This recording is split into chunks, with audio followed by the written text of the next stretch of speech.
Welcome to Raging Bullets, a DC Comics fan podcast, episode 197A, Smallville, Absolute Justice.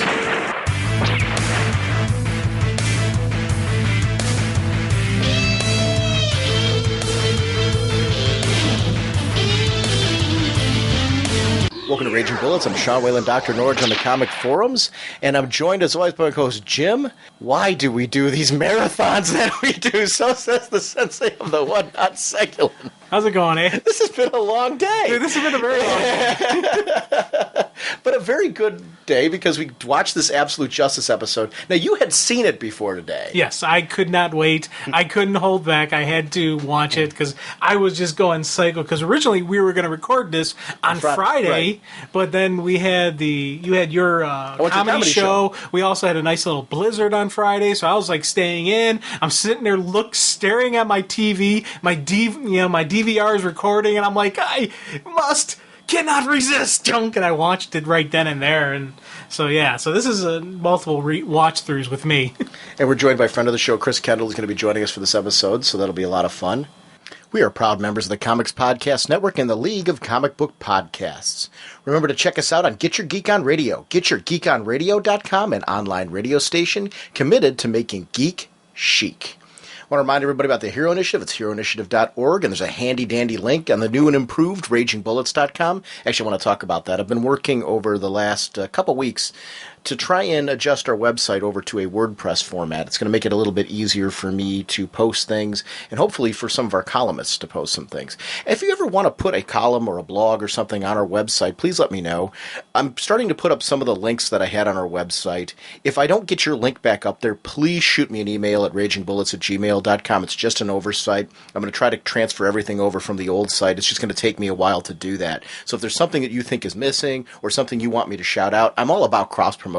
So I really want to make sure if there's something of yours that you want on the site or you want, our listeners to be aware of, please make sure to do that and let me know. And if, like I said, if I miss something, it's an oversight. Please do not hesitate to email me at ragingbullets@gmail.com. I want to remind everybody of our voicemail line. We actually have a voicemail on this episode. It's 1-440-388-4434. That's 1-440-388-4434 or drnorge on Skype.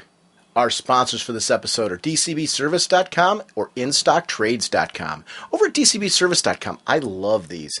Absolute Promethea, the hardcover, Volume 2. Written by Alan Moore, art by J.H. Williams III and Mick Gray, cover by J.H. Williams III. This is a slipcase volume. It's collecting 13 to 24 of Promethea by Alan Moore. The story begins as Promethea and Sophie embark on a quest to find a different sort of magic, leaving Sophie's friend Stacia behind as the new and temporary Promethea. And this untried hero has her hands full as the forces of hell take control of New York's mayor. As a bonus, this volume includes an extensive gallery of sketches, developmental art, and more. It's regularly $99, 40% off only $59.99. Also this month, they're offering Volume 1 again. It's the same price point. If you haven't gotten these, it's gorgeous artwork. J.H. Williams III's artist you've seen a lot on Batwoman lately. Beautiful artwork. It's a great story by Alan Moore. If you haven't checked out this one, do yourself a favor. The Absolute format. I've got Volume 1. It's absolutely stunning. So this is one that I'm picking because it's something that I'm incredibly interested in. So that's DCBService.com. Check it out if you haven't had a chance to. Over at InStockTrades.com on episode 199, we are going to be discussing JLA Avengers. That's that 208-page tome, DC, Marvel, Kurt Busiek, George Perez, regularly $19.99, 47% off only $10.59. And I want to thank InStockTrades.com for continuing to support us with that. Ken Hare is going to be joining us on that one. He's the one who picked this one, so I'm really excited for that episode. The road to 200 continues, and this is going to be a great offering, and I'm really excited to talk Marvel on the show, which is going to be kind of a fun little twist. And our friends at DCB Service and InStockTrades.com have a convention coming up, the Summit City Comic Con. That's the SummitCityComicCon.com. There's a link right on our website. It's May 22nd. So if you have a chance, go check out that convention. I think I might be making a road trip out to that one. So that's one you might catch Jim and myself at. As we get closer to that date, I'll let you know for sure if we're going to be doing that one. But that's our friends at DCB Service and InStockTrades.com. And Indiana for us is I'm in Ohio. It's just a neighbor state. So we're considering a road trip for this one. So definitely check out the Summit City Comic Con. I want to remind everyone about David Barron's blog. That's myzombies.blogspot.com, and also his Twitter page, which is twitter.com/myzombies. David Barron is offering a contest.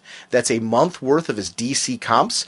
He's going to be doing a different contest every month. This first month, that's going to be his contest prize. All you have to do to enter is follow his blog and his Twitter. That's going to be one entry for each one, and every month he's going to be picking randomly, and it's great to see. I've been watching over there, and a lot of our listeners are starting to pop up. It's a great opportunity for you to participate in his blog. His blog has all kinds of original artwork up there, his thoughts on different comic book-related issues. It's a great way to get to know a colorist who's working exclusively at DC. David's been on the show before, so you've heard him here. Just a wonderful guest, and we're going to be having him on again. David Barron, check out his blog. Chance to win a great prize. This episode, Jim and I talk Smallville, as I mentioned earlier, and this is one of those great discussions where you kind of an insight as to what some of the conversations like when we're off the air, because a lot of the things that we were discussing, we got into the Superman leadership discussion, actually before we even started recording. Jim and I tend to poke fun and pick on each other, not just on the air, but also off the air, and we both tend to needle each other quite a bit, and then we bring it on the show for you guys. So some of it, you guys get a little bit of a glimpse as to what it's like to be here with us, and that's something I always hope the show kind of brings in. So I hope you have fun with this episode. We're going to be doing a Part B of this, and Part B is going to be the Raging Oscars. So that's next. As we mentioned, this whole episode, I'm going to be doing an A and B on this one. It was easy to record this one. I wanted this out tonight because I figured this Smallville one would be something people would be highly interested in. Jim, what kind of a podcast are we? Well, Sean, we have a spoiler podcast. We go in-depth in a plotline, story twist, and whatnot of the comics, well, TV show in this case, we are reviewing. So if we're going over something you haven't read/watched, you may want to come back later so you can better enjoy the show. Through the magic alchemy of nature's most awesome sources of energy, Ray Palmer, atomic physicist, becomes the atom.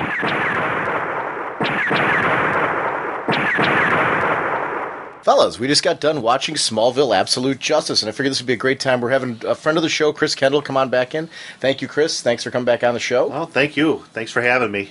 And we just got done having some pizza and enjoying Smallville Absolute Justice. Now, Chris, for you, it was funny during the episode, it dawned on me as you were talking that your experience and exposure to the Justice Society is very limited. What do you know about them, or what has been your exposure before this episode? To be honest with you, I don't know a whole heck of a lot. I'm very green when it comes to this Justice Society. I mean, just a little stuff on the fringes. Knowing some of the characters, who they are, but I know very little about their organization, their origin, the whole 9 yards. And it's not easy being green. Oh, God. He gave me the opening. I had to take it. Yeah, that's great. Yeah. You didn't know you didn't. You chose to. I know right now. Don't blame it on him. There are a lot of people looking at their iPods saying, no, you didn't have to. No, they're all doing that. I'm sure there's at least one person out there who's saying that was funny. Well, that person's wrong. Now, Chris, I got a question for you, though, and it's actually for the whole group. What is your favorite character out of this? Was there one that stood out for you, or did you like the group dynamic, or what was it about? I like the group dynamic. I like how it's kind of it's like they're using it as maybe a reference point to maybe establish their own Justice League eventually. I kind of like I like Hawkman. I think I got a better appreciation for Hawkman. As a kid growing up, I kind of poo-pooed Hawkman, to be honest with you. But really got a better appreciation for his character. Jim's opinion doesn't matter. Yeah, I'm kidding. It was funny with this one before I actually watched the episode. I was just hoping in my back of my mind, saying, "Oh God, please let Hawkman die. That would be awesome." Just recording of you dealing with Hawkman's death once again. No, Hawkman's death doesn't bother me because he'll come back. Right, he'll come back. But to be honest, this was a great writing and representation of who Hawkman was. There's so many times when we were watching it, I was just geeking out and hooping and hollering for some of the cool Hawkman one-liners, and just his interactions, especially with Green Arrow, were hysterical. But the one who I think is going to be the unsung hero of it is Courtney. I thought her, just the way they wrote her up, and just how she was fleshed out from the beginning to the end was just really just solid Stargirl stuff. Dr. Fate, the enigma that is Dr. Fate, I thought was very well done as well. This feeling like he, in some ways, having those powers and being able to see into the future and being able to, it's a weight and it's a responsibility that's over him. I love the connection between him and Chloe, where he saw her through, he was doing it through magic, she's doing it through technology, how that can take you away from the people you love, can disconnect you from the world. It became like to the point where he did not know how to deal with real people anymore. It's actually a very true commentary on part of the problems with the internet and texting, and if people only do those things and only communicate that way, they don't know how to interact face to face. They don't know how to deal with real personal interactions. And we're seeing that as a very real concern nowadays. And it's funny how this mystical character really deeply connects with some real issues that we face in our society nowadays. Because people do a lot of times on the internet feel that they can hide behind like a false persona. And they do disconnect from reality. We hear all the time about people having problems where they stalk people on the internet, and they'll do horrible things to people. I've had over the years students who have kind of crossed that line where they'll log in on the internet as one of their friends, and it'll cause real problems in the classroom because they've had those issues where people will start fighting because of it. So it was interesting to see how Dr. Fate, because of the magic, was disconnected from the world because he knew too much about somebody else, saw too much of a picture into somebody's life, and yet nowadays we have this very real thing where we a lot of times have the ability to get to know things about people before we should know them because of the internet. It's their personal privacy has become kind of a thing of the past.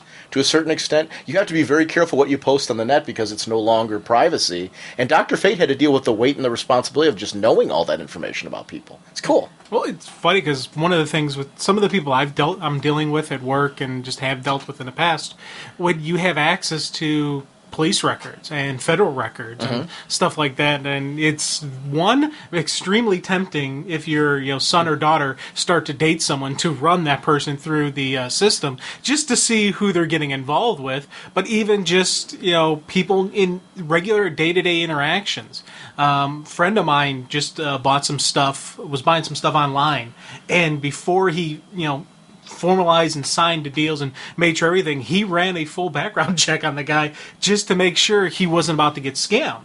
It wasn't an eBay scam, and he did we did a full background on this guy, and we found out who he was, where he worked, and we knew all this, and it was all found through free stuff online. There wasn't any special tools, anything like that we had to do or use. So we could actually, anybody could have done it from home, but we found out all that, and we just naturally did it. And it was funny afterwards. We sat back saying, "Man, is this right or wrong?" And it was an interesting line because we didn't want to get scammed on just an online scam, but we're like, then again, we're like, hey, okay, it passed out, so let's go keep going with it. It was a weird question. You almost have to disconnect yourself emotionally, which is what Dr. Fate's went through, and he was talking about what happened to his family, and what we've seen Chloe going through, especially this season, how she's disconnected herself emotionally and looked at people instead of as human beings as facts and figures on a computer screen, which has been something she's been facing all along. And I didn't expect Chloe to be a focus on this. I figured it was going to be all about Ollie and Clark and them teaching Ollie and Clark a better way. I loved that Chloe was also brought underneath the microscope by them, and how it was done from a standpoint of caring. One of the things I really enjoyed about this episode was the humanity of the whole thing. I think there's a disconnect with Chloe this season, though, with the her kind of immersing herself in this role of hers. And I think for her, the emotional connection was severed at the end of last season, where Jimmy was taken from her. So now I think she's put her whole being into this new this role full time. And it's like you had a good point when you talk about how technology is changing in the blink of an eye, and all these great gadgets and such to help make our lives simpler. I think in some ways, maybe complicated. Well, I think when we teach nowadays, it is something, I have a unit in part of my curriculum standards are to teach about technology. And I do, during part of that time, discuss computers and, portable devices and things that you have to watch out for. Because I think kids nowadays, all my students have some form of, I shouldn't say all of them, but good 80% of my class has some sort of portable device that can be used as a communication tool. Any kid that has a Nintendo DS can do wireless chat with those devices. And that's just the Nintendo DS's. A lot of my kids have cell phones. A lot of my kids have, just wireless connection media. A lot of them have iPods or touches. If they have a touch, they can communicate through that as well. So it's interesting to see how my third graders have that portable technology now, and they're immersed in it. And just talking about netiquette, and what are courtesy rules. And it changes the way that you approach that, because that's an unwritten curriculum in our society, is how do we teach children to prepare them for the future? And there is a moral end of it as far as what's right and wrong. And Chloe's facing that moral end of it right now. And it's interesting how you could take a character that's so magic-based like Dr. Fate and yet so deeply connect him into today. It just proves that a lot of these characters were so well crafted that they do naturally adapt and change to different storytelling, to different times. It's a sign of just a really well-developed creative concept. Because Dr. Fate, for me, I was blown away with just how cool he was in this. And because when I saw the costumes, when they showed the original costume pictures, I was worried. Because I'm like, either these are going to come off with the special effects looking fantastic, or they're going to come off looking really hokey. Because the first couple shots of some of them, I was like, ooh, I don't know. I'm just kind of, I'm a little torn on how these work. And when you see them actually on screen, when you see the helmet start clicking on his head and you see the special effects, it starts to work. It actually did work. Where a lot of the things I was groaning about, I'm like, all right, you special effect this up and do it just right. And a lot of that's also on the actors, too. Because I've got to say the casting on this episode was downright fantastic. There were people, Wesley Dodds, right in the beginning of it. I thought he was a dead ringer and this whole setting was a dead ringer for Sandman Mystery Theater and that character. So I was glad to see how good these actors were. I used to watch TV shows in the 70s, old sci-fi, where they were wearing rubber suits and running around. And it was, yes, everything looked a little hokey, but the actors were so good that they gave you that sense of disbelief. And that worked here in this episode. I really thought this episode, they took the things that I was a little bit concerned about, I was a little on the fence on as far as look and appearance, and they made it work for me in those moments. They took me out of what I was originally feeling and made me believe in those moments that they actually were those people. Yeah, I would love to see the script and see how much of some of the smaller attention to detail stuff that we saw in there, how much was written in the script, where did it come about? Like when you mentioned Wesley Dodds, when they showed that whole sequence with him, it was funny. Mariah was watching it with us, and she commented on all the different coffee makers and the different coffee stuff. And of course, he tries to stay awake as long as he can. So there would be other coffee and different types of espresso and whatnot in there. And I thought that was a really cool attention to detail to have in the show. I would love to watch this episode when it comes out and it's released on Blu-ray with the commentary. I'm hoping there's a commentary track on this episode, because I'm sure there's a lot of things in the background like that I missed, because I saw that, but that was because we were pointing it out as we were chatting. But I know there was so much going on in there, and I'm a big fan of them doing that in productions, where just put in little tiny details, those little things when you rewatch it again, you maybe catch something that you haven't seen the first time around.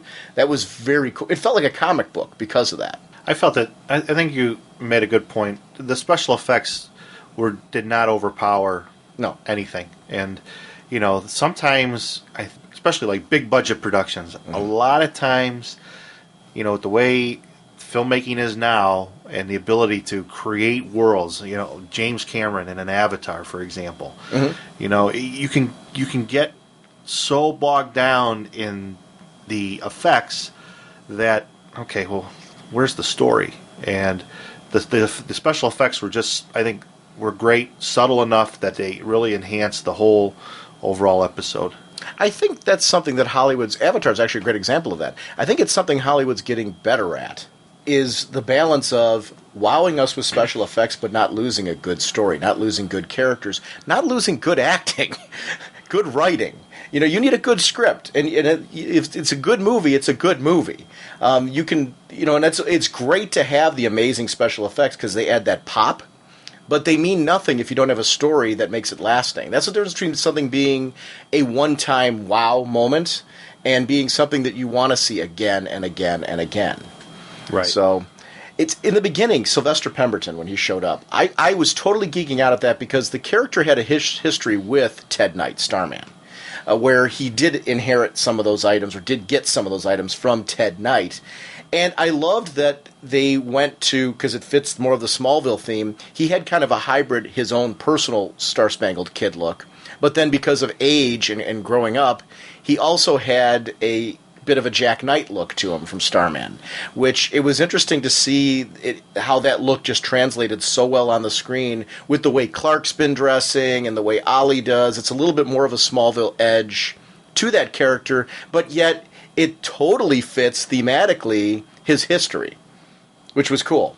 Yeah, when they first had the first appearance of Star Spangled Kid, I was thinking, wait a minute, Jack Knight wasn't in the JSA, was he? And it was the whole thinking of, did I miss something, or was there an extra connection or something like that? Because when I first saw him standing there when he was up there, he had the long trench coat, the shining off of the star staff. First thought that popped in my head, I'm like, oh my God, is that Jack Knight? And so that was a cool way of doing him. Courtney's commentary on reporters right in the early parts of this was real interesting because it set the tone right away. I'm like, because I didn't know, I really tried to stay away from internet spoilers on this one. I just wanted to watch and enjoy it. So it drew me in right away with like, oh my gosh, they're going into JSA history as far as that these were characters that were thrown under the bus. There was a smear campaign out there that was driven by the government. And I love that they made that the focal point of all this, going back into that history where, in history it was, because they were quote-unquote, they had to unmask because they could be potentially communists and all that. But they did modernize that in such a way where it stuck to the themes of what they went through. So they would mistrust the media. That would be something where they hid to protect their families, and yet, in spite of all the hiding that they did, they got stabbed in the back. And it was really cool, these people that rescued and gave up lives. Because, these vigilantes, right or wrong on vigilantism, they give up so much of their lives to try and protect others. And to have society turn on you like that, and to paint a picture of you that isn't even accurate, is something that you would get bitter very fast, which is what we see with a lot of them, especially Hawkman. As the leader, because he takes a lot of that responsibility upon himself. And I loved those bits, though, where Courtney, as the young person, because she looks up to them, she's inherited a lot of those feelings from them and just shows how long that she's been around them.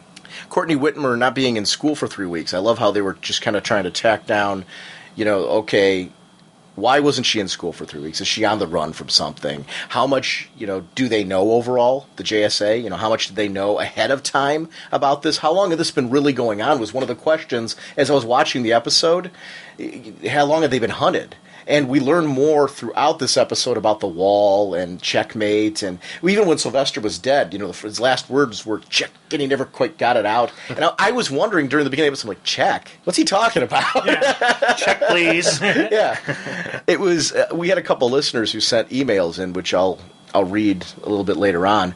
But I deliberately saw that they were Smallville emails. I hit print, and I haven't even looked at them. They're still sitting in the printer because I did not want to know anything avoided before I watched spoilers this. at all cost. Yeah. Oliver with the Super Friends reference.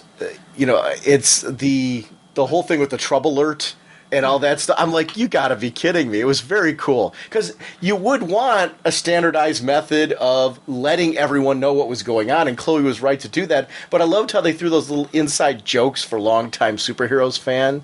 And then the Canary and Ollie emails. They're purely platonic, but just little tiny details. And you hit on that before, Jim, when you were talking about, I'd love to see the script. Because to me, those are things that they're a great way to acknowledge this is part of the greater DC universe, or at least that concept. And you don't have to put in names of people that are made up and don't exist. You can, like, these guys are real, but I mean... Hey, it's real. It's still real to me, dang it! But I mean, little tiny details like that immerse you into the production and make you feel like you're watching something that's straight out of a comic book. And that's something that I think Smallville has really, in the past few seasons, gotten really good with. This season, I think it's kicked it up to 11, because this, to me, is easily...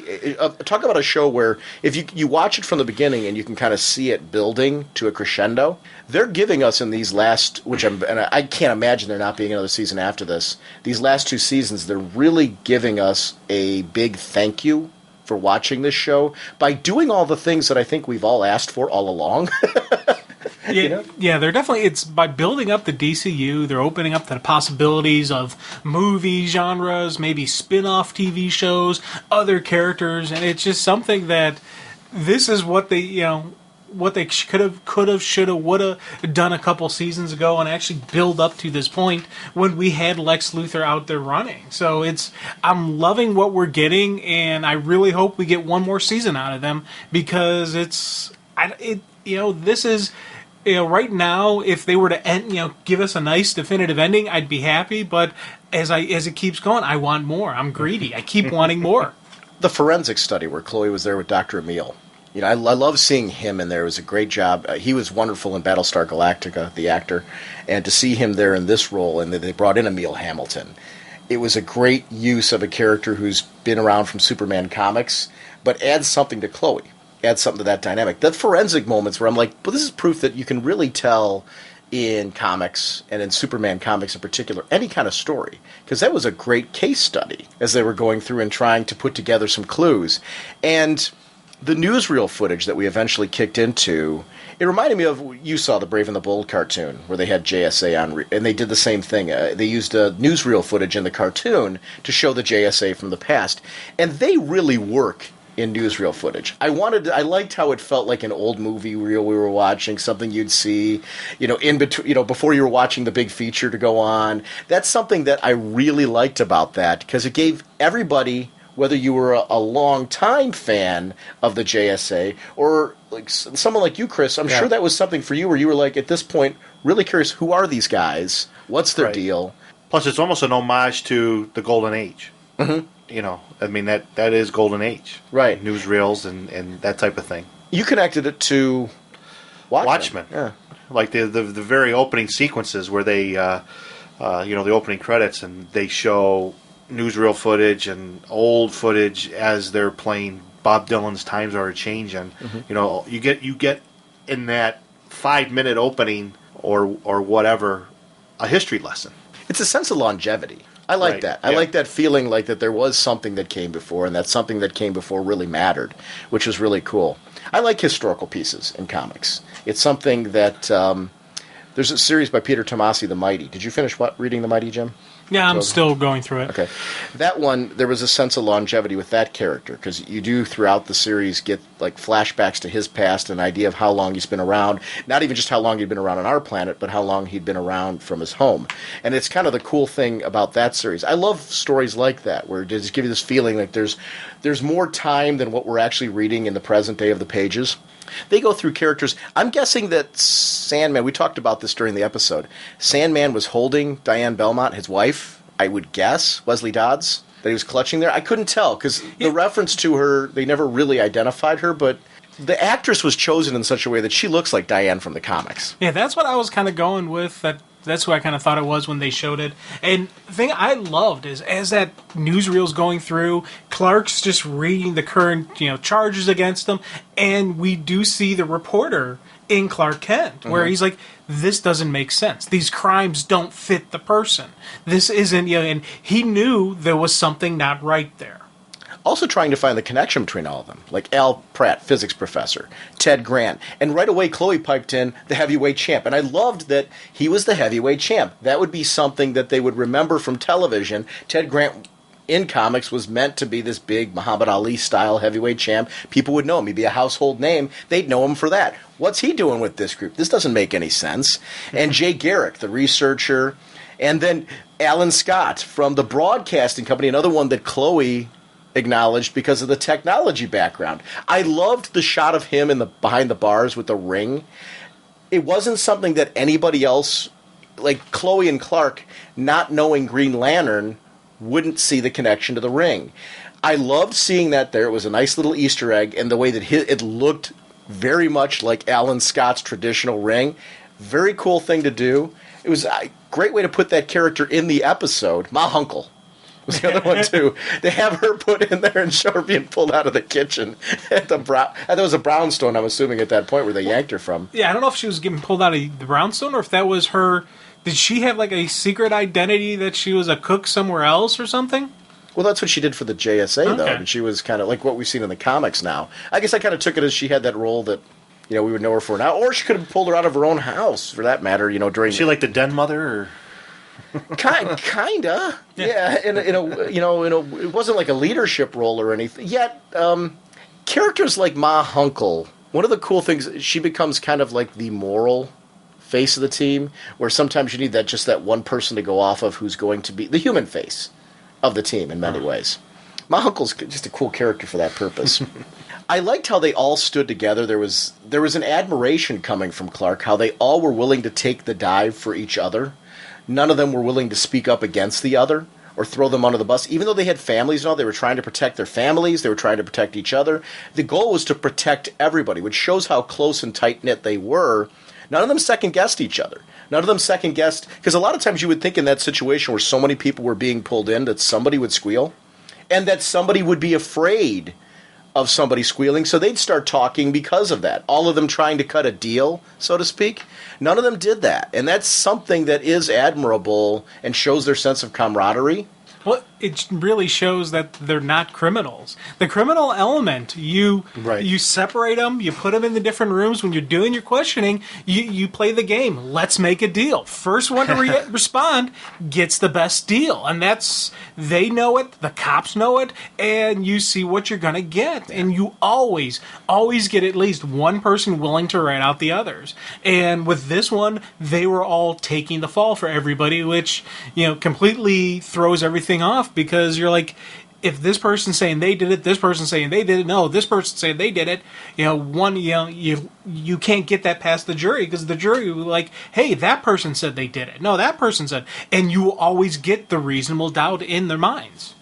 The jury tampering bit was great, too, because they started to realize throughout that it wasn't just an issue of them trying to manufacture evidence. They actually tried to get the jury to make sure they were locked in. And even through all that, because of the fact that none of them would rat each other out or would play along, because of that, they didn't have enough evidence to really do what they wanted to do. I thought it was just kind of a cool story of, against all odds, because they stuck together, them surviving something, even though horrible things happened because of that, and they went down how much worse it would have been for them had they not stuck together.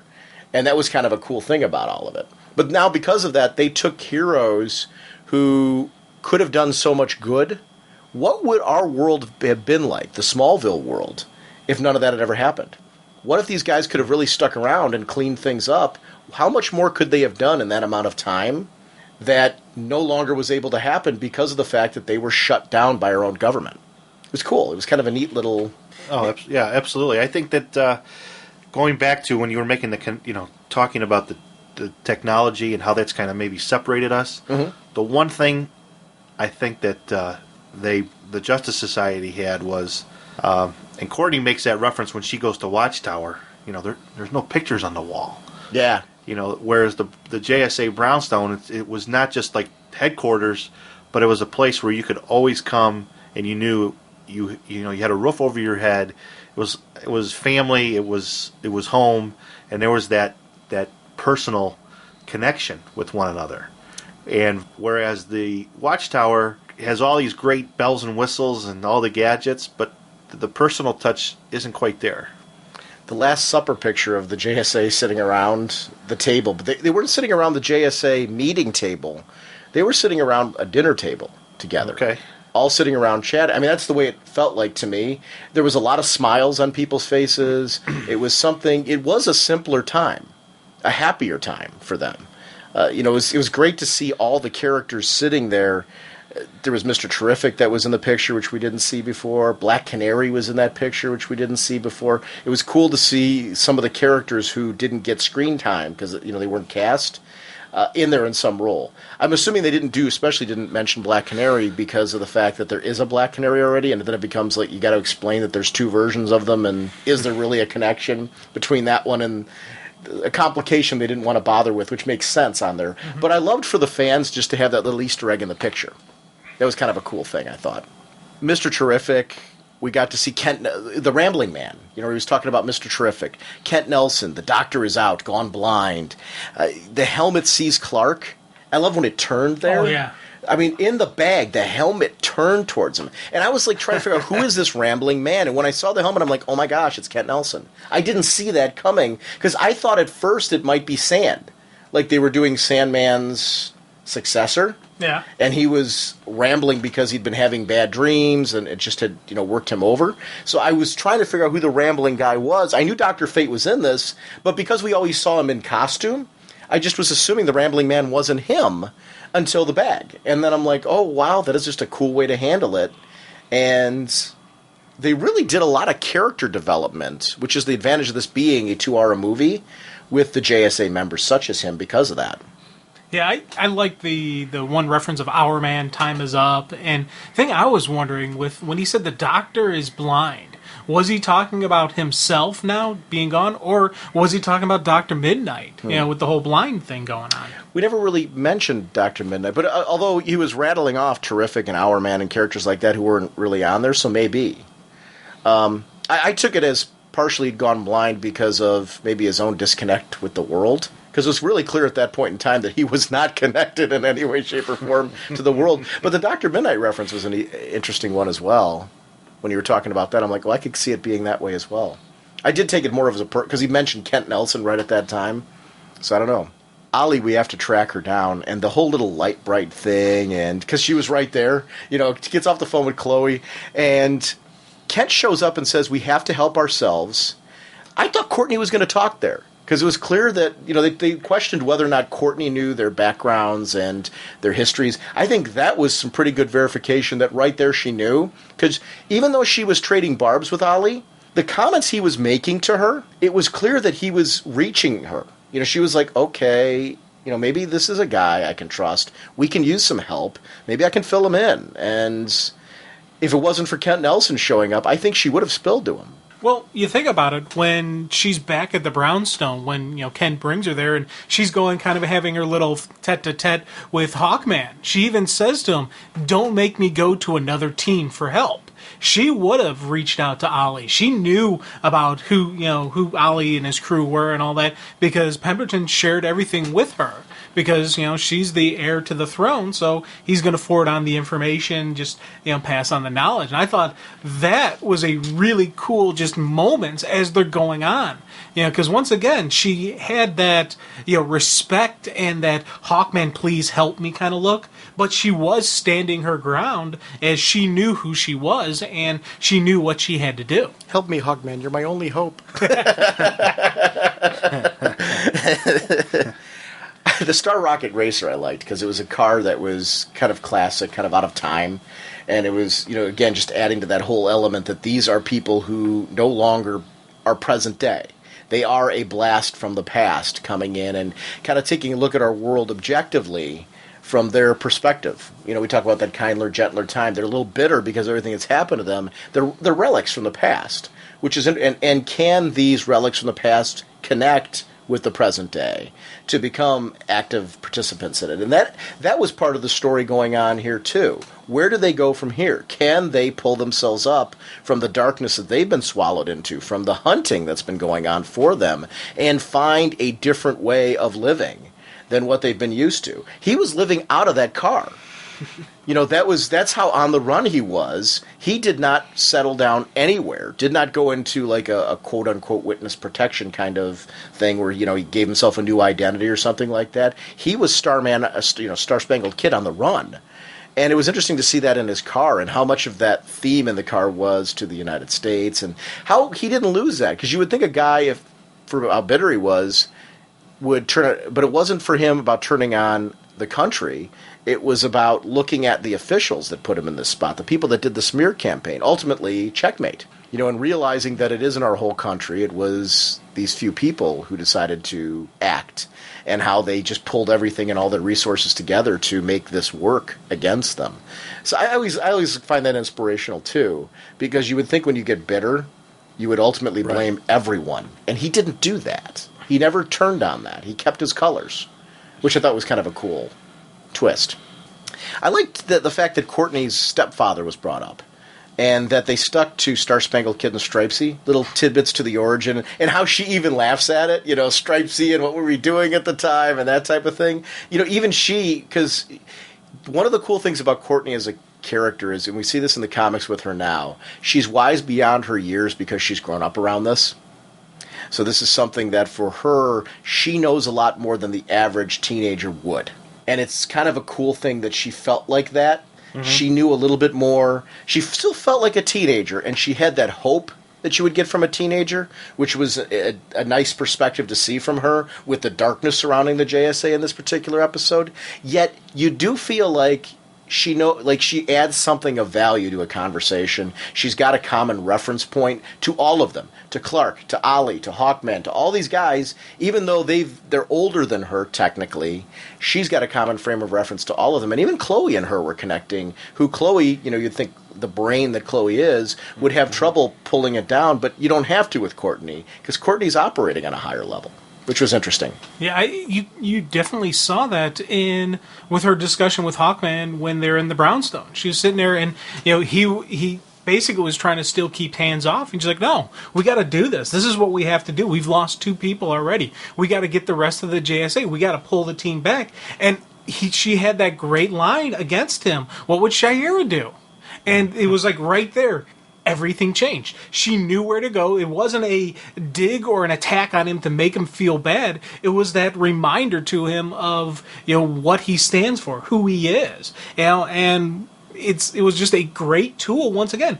Wise beyond her years. This is a sophomore in high school who threw that out there, who not only had the confidence to stand up to an intimidating person like Hawkman, because he is intimidating, he's very gruff, very nasty, and he likes to smash things with maces. You kind of have a little bit of hesitation in angering him, bringing up his dead wife.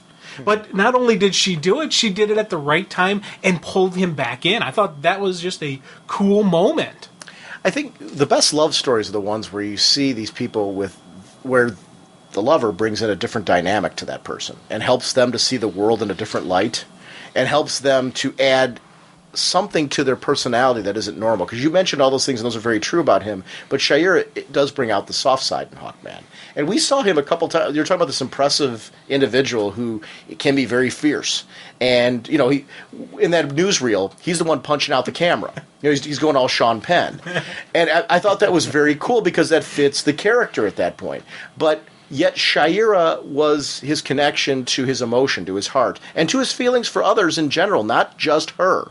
That was something that I found really engaging about how they handled that character as well at Hawkman. Because we do see him a couple of times in there where he starts to tear up and well up in the eyes. And it was something that I'm like, I never lost that fierce feeling about him, that he was this powerful individual, even though he had those moments, and I thought that was cool. Come on, he has the great line. It's been a long while since I made someone bleed. Yeah. I was like, oh my God, when I first heard that, I was like, oh God, that's just wonderful. And then he follows it up with, let's go hunting. Dude, that for me, I was like, yes! Even the build-up to that was fantastic, though, because he's still talking about how when she said, what would Shayera would have done, what would have Shayera done in that case? He wasn't confident in this new guard. They aren't organized. He's, been with this JSA, this team that they put together. They were so organized that they just knew each other so well that they knew you could trust everybody, and they were going to stand behind you. He didn't get that feeling from this group. And it is also a fact that he doesn't understand it's a different era. And Clark and Ollie have been through so much together, where the two of them have come to that point. They broke apart, and they came back together, where Clark had to see Ollie in a different light, and Ollie had to see Clark in a different light. And they had to come back together and realize that trust was so important between the two of them. And we've seen so much growth with them this season that I was at the point I'm like, well, you don't know him yet, Carter. You know, you've got your books and all that and your journals, and yeah, everything you're reading in there is right, but you have not seen what they have gone through lately and how they've come to that point. And something the JSA probably did go through originally in their formation. No team goes together super smooth. Yeah. You do that over time, and that was cool. We're going to need him, Nelson. And Kent is leery to put back on the helmet because of what he'd been through there. My morality may have wavered. Yours never did. We see Kent here talking about his own past history, and you can see why Carter and him connect, because he's like, I wish I could remember my life before, the loves that I had, Inza, my family. And it was like they were scared away from his being Dr. Fate, or did he push them away because of his own fear? Because he talked about that he was afraid of the helmet, and a little bit of A, a little bit of B. I don't know. It was interesting to see this poor, tragic man who probably at one point in time was this pedestal that his wife looked up to and all that because of, who he was and the enigma that he was. But then that becomes very scary to see somebody change like this, because she would have had to have seen this over time. Did he push her away? I don't know. I think it's probably a little bit of, one, getting committed to the insane asylum by Checkmate probably hurt, what they're dealing with. But if you remember, even from that video, from the footage, when they were taking her away, she was like, no, kind of reaching for him. She wasn't like, turning her back on him yet. So when he first gets taken away, she was probably there supportive of him, but I'm thinking probably you keep him away from the Helm of Fate, keep him separated from the helm, and that probably did some damage to the head right there. And, because even when he wasn't, before he put the helmet back on, he was that rambling psychopath going through the garbage and all that. So there was a definite, mental issues that were drawn on, and combination of that and just general life and him pushing them away and them being pushed away, it was something you could really see, because it's weird. Fate is like an entity, though. Yeah. And that's something, they're going off the classic feeling of Dr. Fate, something that was established during Johns' JSA run, that there are elements inside that helmet of Naboo. There's Naboo's actually in there. There is a Naboo in there. But there's also other people that have had the helmet of Fate that you can pull off of as a catalog in there. The voices that you heard in there, when he puts them on, he's not alone in there. It's not an isolated incident, and that'll play on your head as well. So when you talk about like how there's that changeover to him, he was no longer completely Kent Nelson when he put on that helmet. Yet there were moments where he connected, though, with people like John Jones as Kent Nelson. So you're right, it did kind of bring him back to the norm, kind of grounded him as well. One of the things during that moment when he first put on that helmet, though, that I want to make sure I do talk about, because it was one of my favorite moments in the episode, Courtney watching him.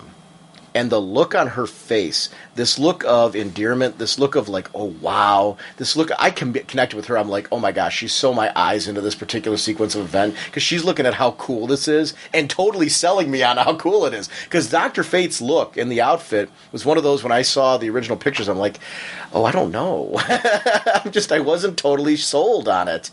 And they made it work. It's a great example of where, in practice, when you actually saw it with the effects and with the way the characters and the actors and actresses were selling that sequence, it worked for me. Because in Courtney, I'm just like, oh yeah, she's wide-eyed like the comic fan, just like Dr. Fate. I'm like, yeah.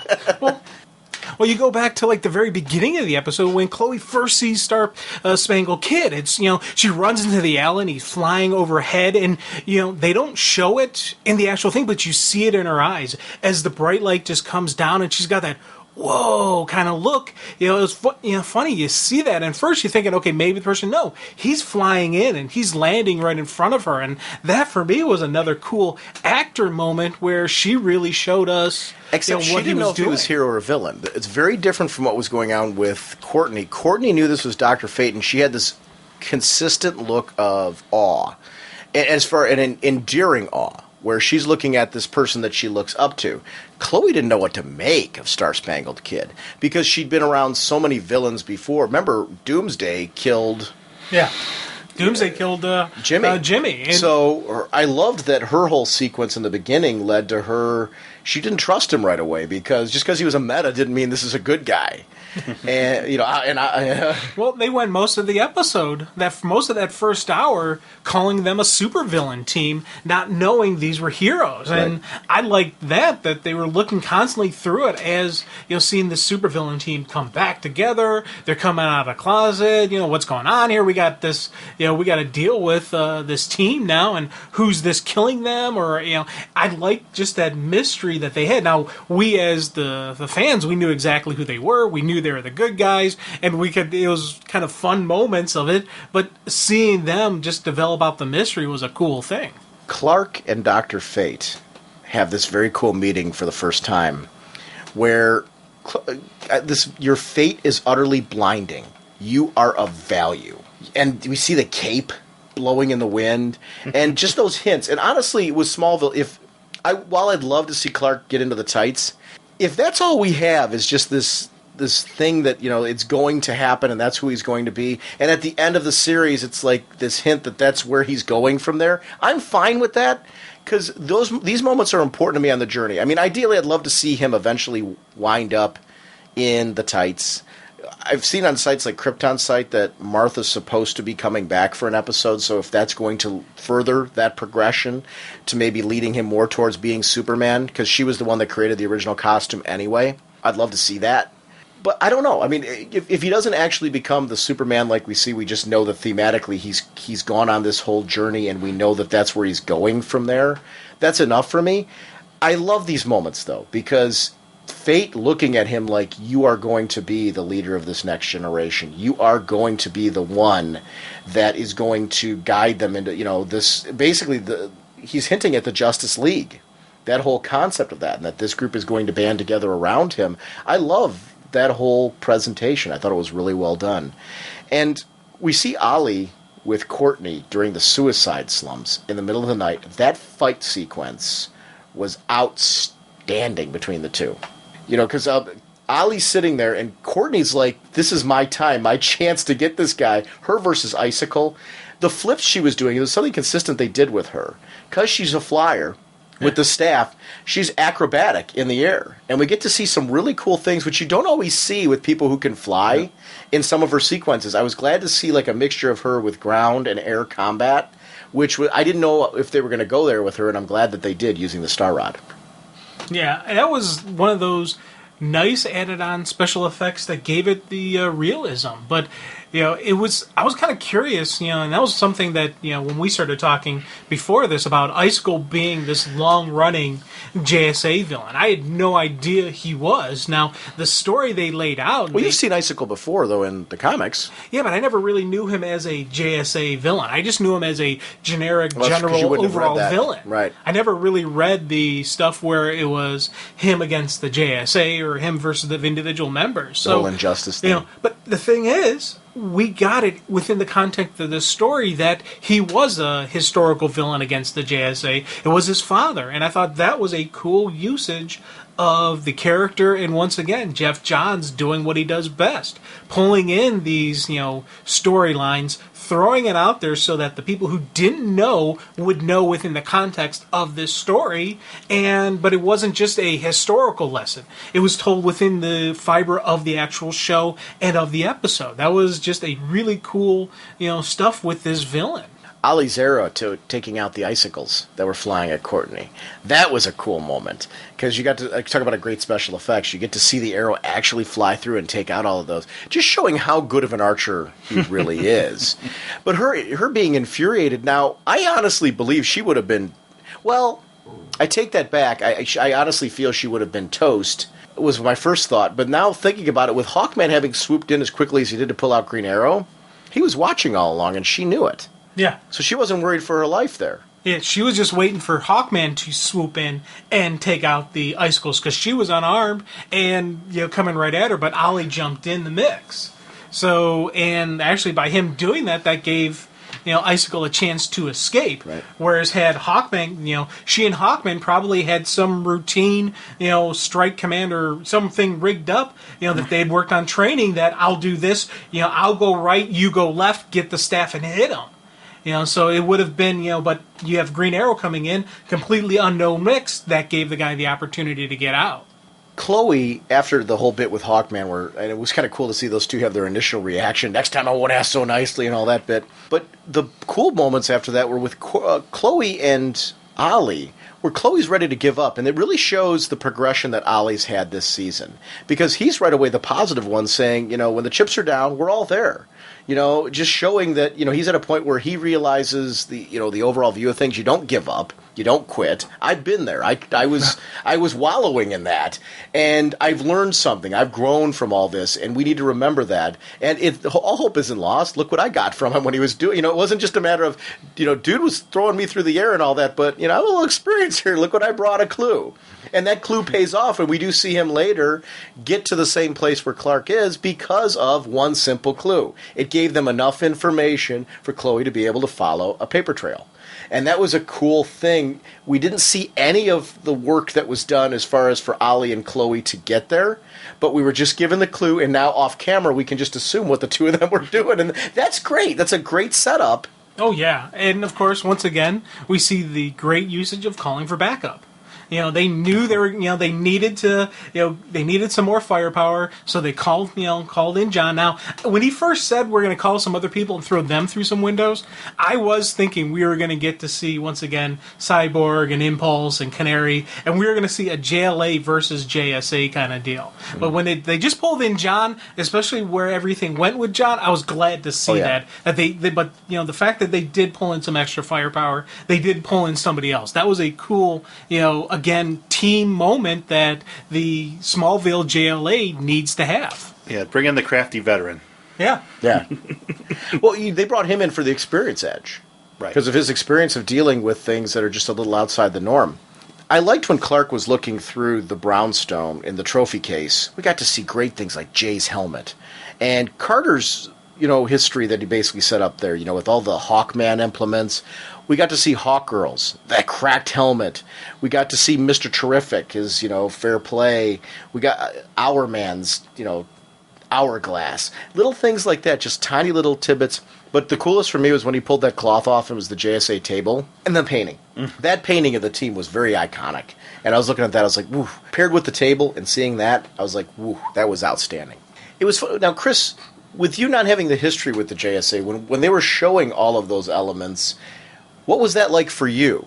I mean, because a lot of those characters, you didn't know who they were historically, but what was did you make the same connections kind of like you did with Watchmen, or what was similarly? Yeah, and kind of, as Clark is unveiling each trophy case, and then ultimately the table, and then that portrait, you can't help but kind of, there was a certain thing of awe and thinking, just the historical thing, and you kind of wonder what's going through Clark's head at that point in time, and I think he probably realized that his hunch all along, back earlier in the episode when they were talking of how they were unearthing the newsreel footage and the articles and these trumped up charges, I think he kind of realized that these people were more than what we were led to believe. They were something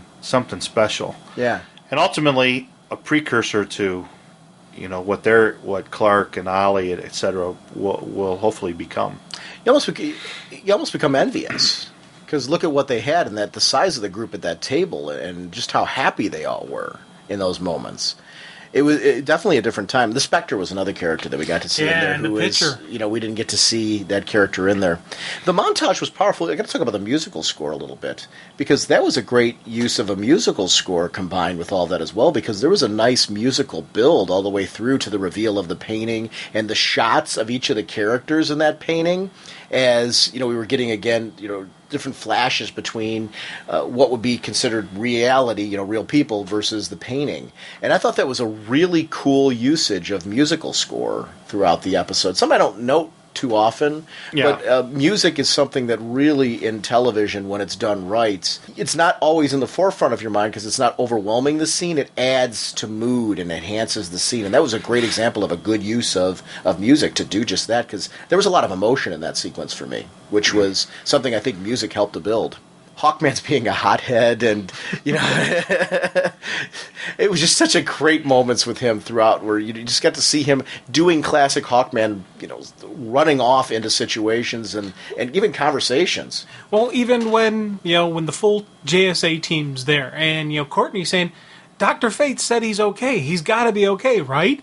And Hawkman's still like, I don't see anything special about him. Mm-hmm. And it was just, that some classic Hawkman moments, but then enter the JLA. And that was just some, definite, okay, it's time to throw down moments. Those classic hero, when they first meet up, they got to fight until they both realize they're on the same team kind of deal. We also saw a twist of Sylvester's journal, though, because we did learn here that Sylvester was trying to put together a new JSA. So he was looking at these people not because as enemies, he was looking at them as potential recruits, people to approach. So he was looking at Clark's power levels and saying, what an asset to our team this guy would be. Look at what he can do, and look at his ethical code. So he wasn't looking at them for negative reasons, but he was evaluating them psychologically, because they did know an awful lot about Ollie and what he was going through, and Carter was able to analyze him quite a bit. So these were all people the team was looking at as far as, can we do what Sylvester said? Can we put together a new JSA, considering, can we rebuild? And it was something that was really being driven by Sylvester, which was pretty interesting. This generation makes some mistakes, but that the whole thing of you don't know who we are, you don't know what we've been through, is something that Clark kept bringing up. And I loved that Clark at this point was willing to defend them and just say, you're right, that's true. And that's something to me I think is strong. When you're that confident in yourself that you can say, yes, we have made mistakes, but you don't know who we are. That's not the whole story. We are more than that. And it is how you deal with your mistakes. His being able to own up to that and saying, but we've done more than that. We've moved beyond that. We've learned from them. And we continue to learn from them. It's not something that's static. We don't think we're perfect now. We're continuing to grow and learn, and we've seen that this season. I think that's been a strength of this season as well, too. There's something inspirational about seeing these heroes go through those. A lot of times in comics, my favorite comics are, if you put characters in dark places, you've got to have a payoff. Recent issues of Red Robin have started to show payoffs of the dark place that Tim was in, for example, where we're seeing him now, especially in the most recent issue, grow out of that dark place. I think in comics I think people get agitated when you keep throwing characters into dark places and you never see them come into the light again. We're seeing that with Clark and Ollie. We're seeing them come into the light again. And we're seeing Clark grow to the point where he's going to grow out of this dark suit and into something brighter, and to being this kind of inspiration. And we're seeing him take those steps in these episodes, much more confident Clark Kent, very powerful in emotional appearance and things like that. It's what I love about him at this point. Yeah, very, very reluctantly taking those steps into the leadership role. You just wait. I'm going to be blasting you in a couple minutes because I wrote a whole bunch of stuff for that. Well, that's why I get it in now, because you're setting me up for when I lay you out.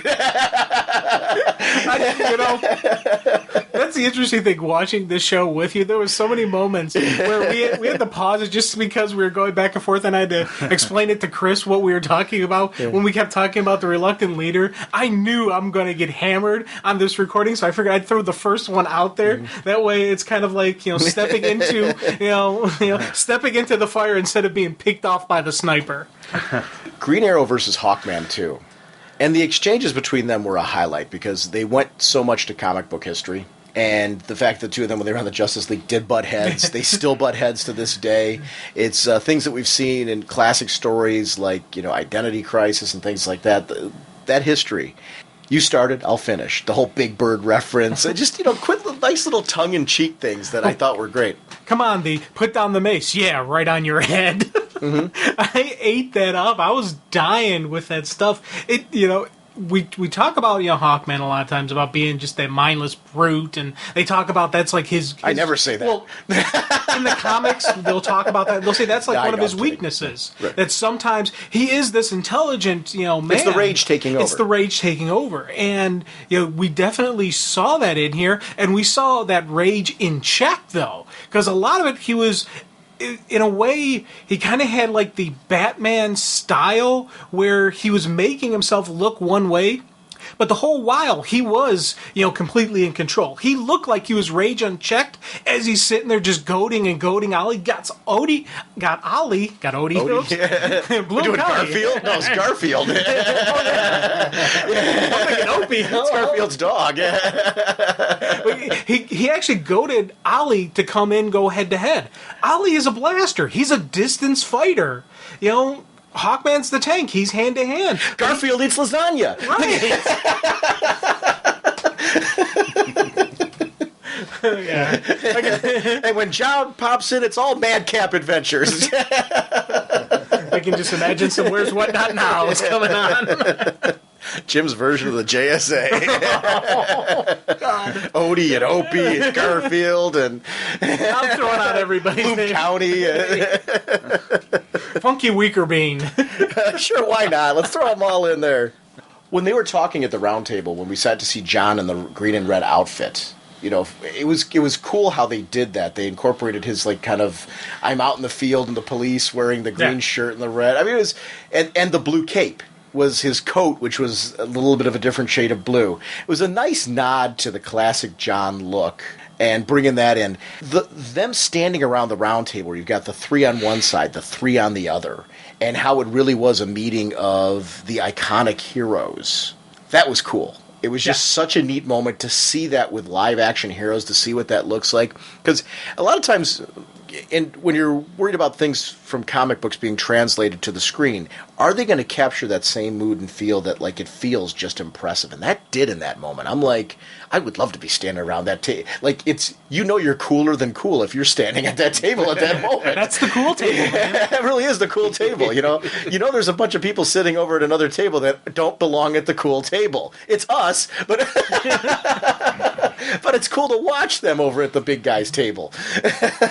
But that was cool. I liked that moment because it felt special. We got to see Lois at the Daily Planet. I wasn't sure if Lois was going to appear in this episode, because there's episodes where sometimes, she doesn't appear. And it was a great use of her.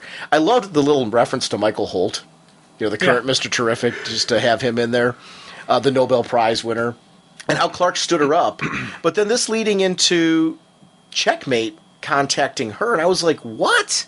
The truth will set you free. I'm like, what is going on here? And Tess Mercer looking at that package, she was looking at it intently, like there was a connection there. Watching it the first time through, I was like, what is going on? How does Tess, Tess is curious enough about that box. Why is she so curious about it? What does Tess know, or what doesn't she know? And that was the interesting part for me, because at this point, I didn't know the Wall was going to be making an appearance in this. So I don't know why I didn't either. When I saw Pam Grier in the opening credits, you think I should have been smacking myself on the head. Who else would Pam Grier play but Amanda Waller? But I didn't see it coming at this point for some reason. I was just so engrossed in the whole story, I didn't see them going the Checkmate route. And that was neat. Yeah. Well, it was funny because, I saw, with Pam Grier with the name there, and completely, I was trying to think of every character I could think of from the JSA that she would fit in. And then I'm like, I couldn't come up with anything. And once we saw Checkmate was involved, that's when I started thinking, is she going to be Waller? Ooh, that's going to be nice, because she's got that that quality, that edge, and just that, strong, confident, powerful woman who, could pull it off, and she did wonderfully. We see Icicle start to ice up at the one point during that one scene, and I like that because in the comics he's always has a bluish tint, kind of like what you see with Mr. Freeze, but not having to have that kind of outfit on. But yet it's a bluish tint with that kind of frosty, kind of glistening theme to it. And I love that he did that at one point in time in the episode. It was just a little close-up of his face where we got to see it slowly shift to that. I thought that was a neat little geek out.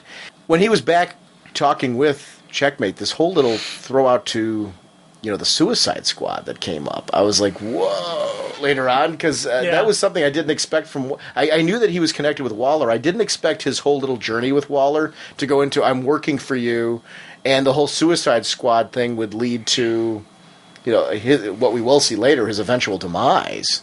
And I thought that was just a neat little reference to how cold and vicious Waller is. Waller's all about the government, her tasks, and her overall mission goals. Waller is about the mission first, the people second. These villains that she utilizes, she doesn't care about them at all. And that becomes the dangerous, except in the sense that they're assets to be utilized for missions like you would a favorite gun or a weapon or something like that, but they are expendable. Well, here's how cool the story played it out. When Lois and Clark are talking about the whole everything that she's gotten, the information, and she's kind of letting him know what she found out, she's telling him about all these, about the icicle, how he got transferred out of juvie. And then several other supervillains got transferred out of their prison. No questions asked, no paper trail, everything classified. It didn't dawn on me that it was going to be a Suicide Squad. I just was thinking, okay, that's the explanation on Icicle. The whole Suicide Squad thing never entered my head until the very ending. I thought that was a wonderful just portrayal of what is the Suicide Squad. I was like, dang, that's cool. I just kept saying, during the time. Why are they feeding information to Lois? I didn't get that. And it is so cool that we do get to see the eventual reveal for that. Well, instead of dancing around it, it's this whole Kandor thing. We've got Kryptonians on Earth, and at this point in time, the JSA are no longer enemies. They still are. I guarantee you after this Kandor thing is over, she'd turn her target right back on them. But for right now, the bigger problem is we've got aliens invading, and we can't handle them. The only way to handle them is if we start gathering these metas together, letting them band together, inspiring them. She's manipulating the situation. She had Icicle going out there and killing a couple of them for the purpose of inspiring them to do what needs to be done, and that's to band together for what's inevitable. I'm hoping we get to see all these people again. I'm betting we get to see all these people again against Kandor, because I want to see that battle. Well, if a couple, when how Ollie was on the edge and Chloe reeled him back in, right? The end of that particular episode, Clark and Ollie are at the top of whatever building. And Clark makes reference to we're gonna need all the help we can get. Right. So I got to believe that they're foreshadowing. They've done it with the flashbacks, with the Lois dream nightmare sequence that went on for the first several episodes of the first half of the season. So the payoff's got to be there. And I want to see it. And I'm hoping that when they do the payoff this time, that we don't get a Superman Doomsday payoff. I would like to see something with some meat and substance. Give us a couple-parter. Give us something like this. Give us a 2-hour movie for the end. And give us a 2-hour movie with some action fight sequences. Yes, like this. I want to see, Alan Scott flying through the air with his ring, blasting some Kryptonians. I want to see, Stargirl doing her flips and firing on people. Zatanna doing her thing because magic affects Kryptonians. I want to see these just action, even if it's a background fight sequencing, as we see Clark and Zod beating on each other. Yeah, where you don't have to necessarily do a close-up on every little thing that's going on, but make me feel an epic scope and scale like we're dealing with this, because I want to see that. Because I don't see them preventing the Kandorians from getting their powers back. Do you? Do you guys? No, I think there's going to be some other people on this planet who have Superman's powers. Chris, do you see that as inevitable? They're getting their powers back? I mean, they've referenced it so many different times and ways. Plus, those towers are being built. Yeah. Well, they're there, aren't they? Isn't that one building? Well, they're last week's episode. Zod looks up, and they both look up, and I don't know if they're completely finished or if they're under construction, but they're well on their way. Yeah, because when I looked at that building, I'm like, well, that looks pretty done to me. I mean, those were still wire. There was still some base setups near the top of the building and all that. So it wasn't 100%. And he even mentioned how they had to find one last piece, piece of Kryptonian technology for it to be complete. But that was taking that as more not structural as far as to activate it. To make it actually work, you would need that Kryptonian piece of technology. Carter with this whole this is a temporary alliance, and then Chloe walks in. Who's this? Your secretary? And Chloe being referenced as the eyes and ears, really how important she is to the team. She's like, do you have a computer? And they pull out that looks so much to me like a Commodore 64, just going back to the past, and just so funny, which is something that wouldn't even be able to get on the internet, much less anything Well, they had the phone there for dial-up, and they had a rotary phone for dial-up, and then the true floppy disks. Yeah. But did you see the look on Stargirl's face, though, when she's just kind of like looking at it like, It's what we got. Hey, this is what we had, Well, really added to when she was in the watchtower, then just looking around going, wow, yeah, okay, you guys got a setup here, wow, but where'd you get those wonderful toys? But where are your pictures? And that was the whole thing where she was in awe and impressed by the computers, but the watchtower was missing something. Chloe and Courtney together, we were talking about it, when she talked about that, also the place to eat, how it was like a second home. So not just pictures as far as tables, chairs, where are those things to sit down? There was nowhere to sit. Everything was about standing and walking around. It was never a place there was nowhere to get comfortable at all. And I do have to wonder if there's going to be a new purpose for Chloe coming out of this, if she will learn from this. I can't imagine her not. She's too bright for that, but I thought that was something that was pretty cool. Oh, yeah, I think we're going to see a change in the Watchtower a little bit. It'll be a little bit more home, a little bit less, business type of deal. It's funny because you think about it. Jimmy originally bought that for her to be their home because he knew she would want to be at the highest point in the city. She would want to be able to look out and see the entire city from all sides. But also for her to be a part of the city. Yeah. From there, which was interesting, where she's really kind of distant from everything right now, which, it's kind of... She's too much from the outside looking in. And I loved her concept of, Courtney's concept of family not just being about blood. It is about what they all bring to the table and how you gather that. Watching doesn't make them a part of your life. Would you ever get together outside of there being trouble? And that's something that'll bring you closer together. I hate waiting. Green hair. But you love talking. Shut up. Think of me as your parole officer, with a mace and all that. It's just great. Revenge is a dish best served cold. Telling jokes now? And then just with no response. Totally. I mean, his straight man threw him under the bus. Right. Just some great dialogue between the two of them. I was really enjoying, because Ollie is in a much brighter place. He is the perfect person to be playing that role. And we do see Ollie in the comics doing that, depending. Ollie can be on either side of the fence. He could be very much where Carter is. There's a lot of parallels between the two of them, which is interesting. And this is an Ollie that we can often see in the comics, but we can also see a very dark... It's funny how the two of them, I think they butt heads because they're too much alike in many ways. Oh, definitely very similar people. And it was funny, every reference that, Chloe was making towards them, just the new BFFs, and just, he's talking, I got my wingman here. And it was just the going back and forth, the green punching bag, Hawkman throwing back at him. It was just, I loved seeing those moments. Those were just some funny, just little, chuckle moments that... It added a little bit of comedy to the show, but it didn't take away any of the adventure, any of the action, any of the drama that was being laid out. I see everyone's fate but my own. That scares me sometimes. And this whole hope for tomorrow that he gets from, when I see your fate, I see a hope for tomorrow. I see the future, where I can see that you will triumph over Lex. And Clark getting very puzzled by that. You will, not you have. Yeah. Which was interesting. When you show yourself to the world, it will be the kickoff of a different age, a silver age of heroism.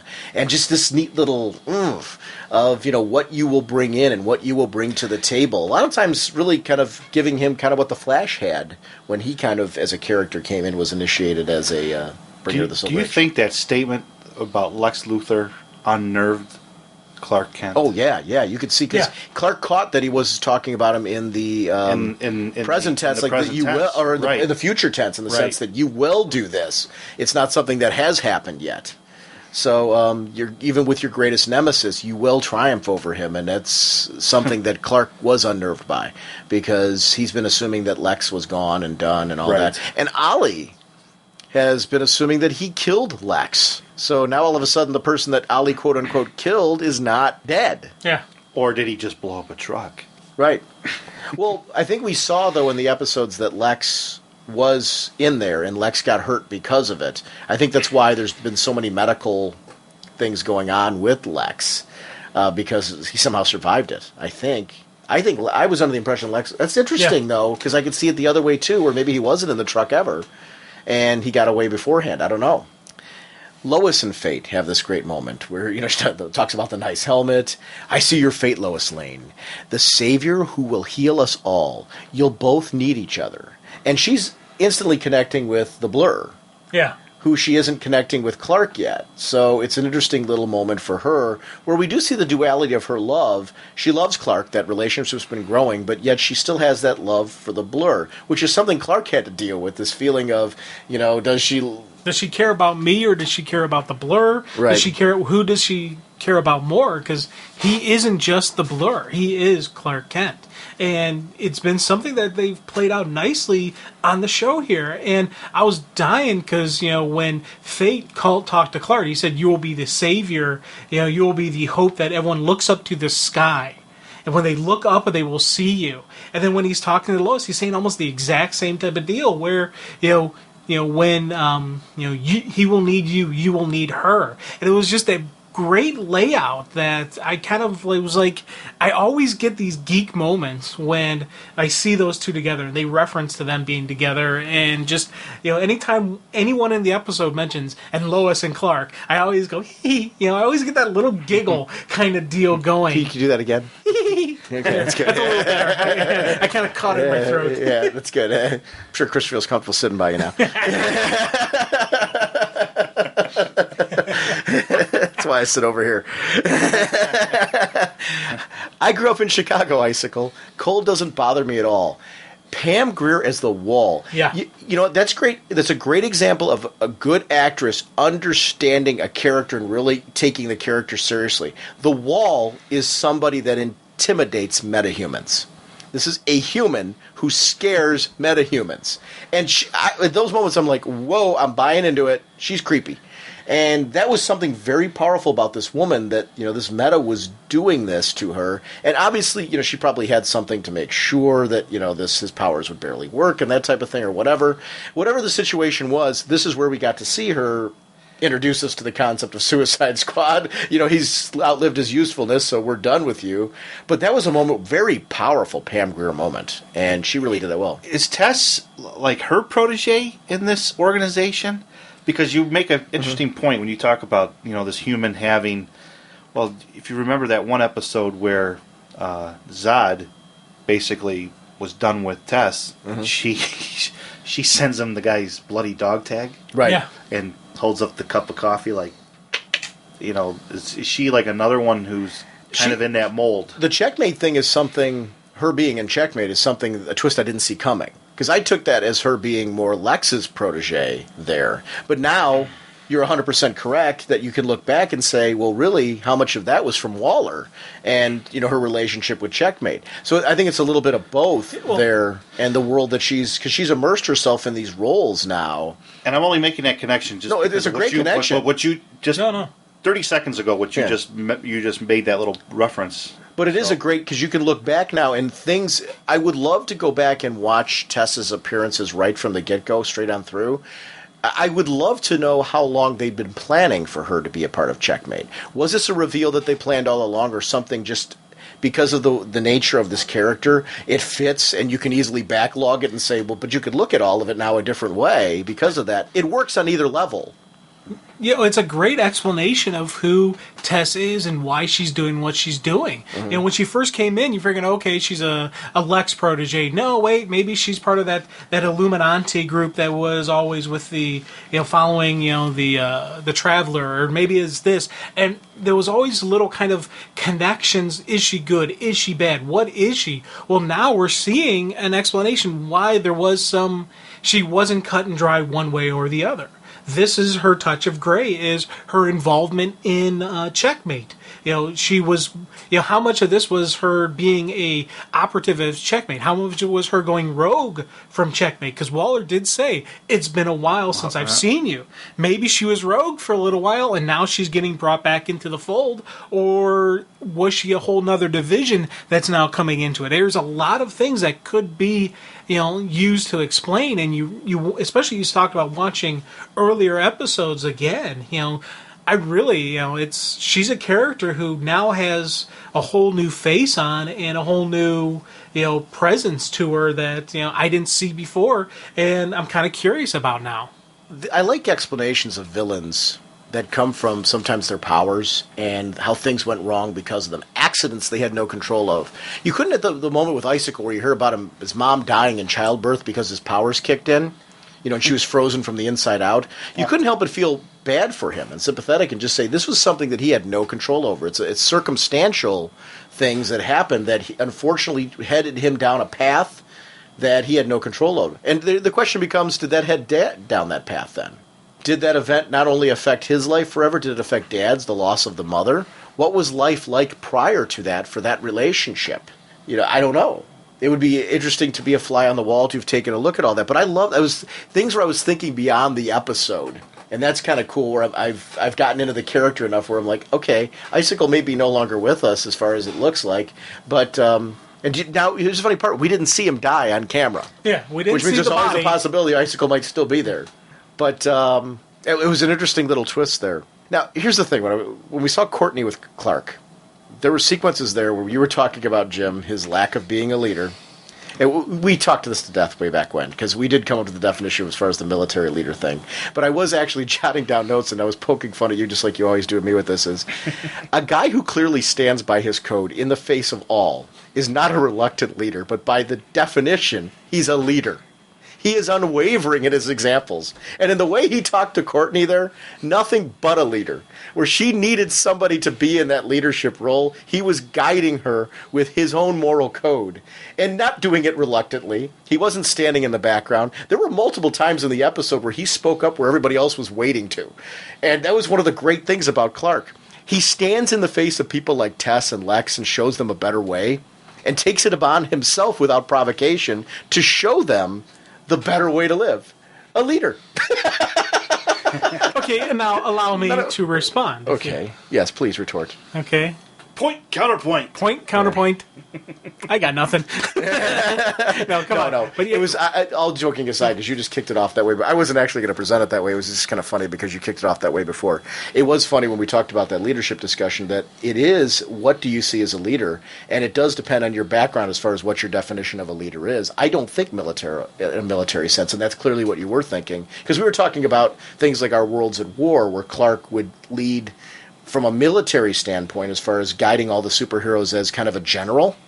And I do agree with you, he's reluctant to do that kind of stuff. So it is kind of funny, we actually do agree on that as far as what is our definition. Because I don't see Clark as, he doesn't look at the Justice League as a military group, nor does he necessarily feel that he has to be the leader of the Justice League of America.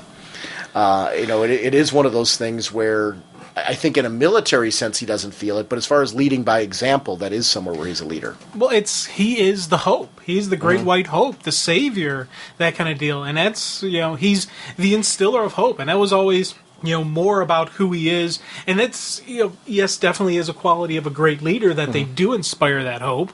So, but we've been over multiple times, but those were some scenes though that I really did like. And I do like when we see Clark, when we see Smallville do this stuff with Clark, where it's the Kansas farm boy, it's Jonathan Kent, it's Martha Kent, it's, who Clark is, what he's done, where he knows he's got to stand up. He's got to say, this is who I am, this is what we must do. We must be better than them. And I always love that type of mindset. We always talk about with the hero code, do you want your heroes to kill? Do you want them not to? And we usually throw out depending on the person.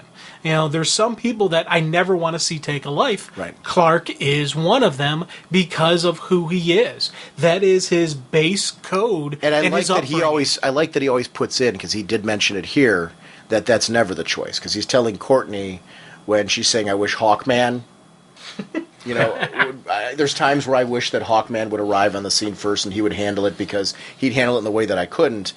And, Clark reinforces with her, no, you're right to feel that way. That, and when I say that, you're right to feel that you can't do it, that there is always another way. And that is something that he's strived for and he's shown in these. I think one of the criticisms that Smallville I've seen on forums and things like that it's gotten over the years has been that we don't see enough of these moments with Clark. I think it's been one of the strengths of this season has been we're seeing a lot of these moments with Clark. More and more we're seeing these moments with Clark where Clark is taking a more proactive role instead of a reactive role, which is something that to me is more true to Superman. Yet I think it's all the more interesting to see these moments with Clark now because we've seen him grow to this point over time. We're seeing storytelling with Superman that really has not been done before on this level. How deep these years are being explored to the depth they are. I'm not saying that this hasn't been shown in comics before. Yeah, it has, but not in this kind of depth. With how many seasons we've gotten of this series, how much it's exploring of his childhood and his growth as a teenager. These are years where we've seen him established as Superboy before, but we've never seen him really in this type of role as far as learning how to adapt to his powers to this kind of level for this long. And really giving it like a real-time feel to the whole thing, which I really like. And I think it does make it more interesting now to see him with Courtney, because we know what he's gone through to get to the point where he understands that. Well, it's a level of maturity. Yeah. And, a certain level of experience. I think, not to be the diplomat here, but I think Jim's point about Clark being a reluctant hero, I think early on in the Smallville universe was very true. Because there's a sense of, I've got these abilities, and I didn't ask for this, and all these other things, but under the watchful eye of Jonathan and Martha Kent, the Kryptonian DNA in terms of his physical abilities, coupled with that upbringing, because God knows, if he was raised by John and Martha Smith, it might have been totally different. Yeah. You know what I mean? But we all know about the Smiths. Nobody wants to be raised by them. But now you're right. I mean, he has become very unwavering in his moral code, and you're right. I think that is the true sign of a leader. Yeah. Because to him, it's this way. There's no wavering one way or the other. And I find it far more interesting to see a character's journey. But it means nothing if you don't. I'm so glad that this show has gone as many seasons as it has, because unless you start getting this kind of payoff, it's been kind of like, can you imagine being dropped like in season 4? like what happened? I mean, it's anticlimactic. Yeah. This will feel, when it's done, especially if we get another season, because it looks like, I'm hoping storytelling-wise that there really is this template that they're talking about of where they really want to go and wrap it up next season, that at the end we feel like we've been through an epic. Where I think fans who have enjoyed this and stuck with it are gonna really feel like, wow, I've got a collection of a show that is really something special to watch back and see the journey that this character's gone on. Because it is something that he's a character that is a very rich creation. That I think the concepts that are taught with him, the messages that come out of Superman's storytelling are very valid today. And I do think it's something that he can be modernized and updated over time. We're seeing Secret Origin right now modernizing again his origin. It's been told again and again over times. I remember when Byrne did it with Man of Steel.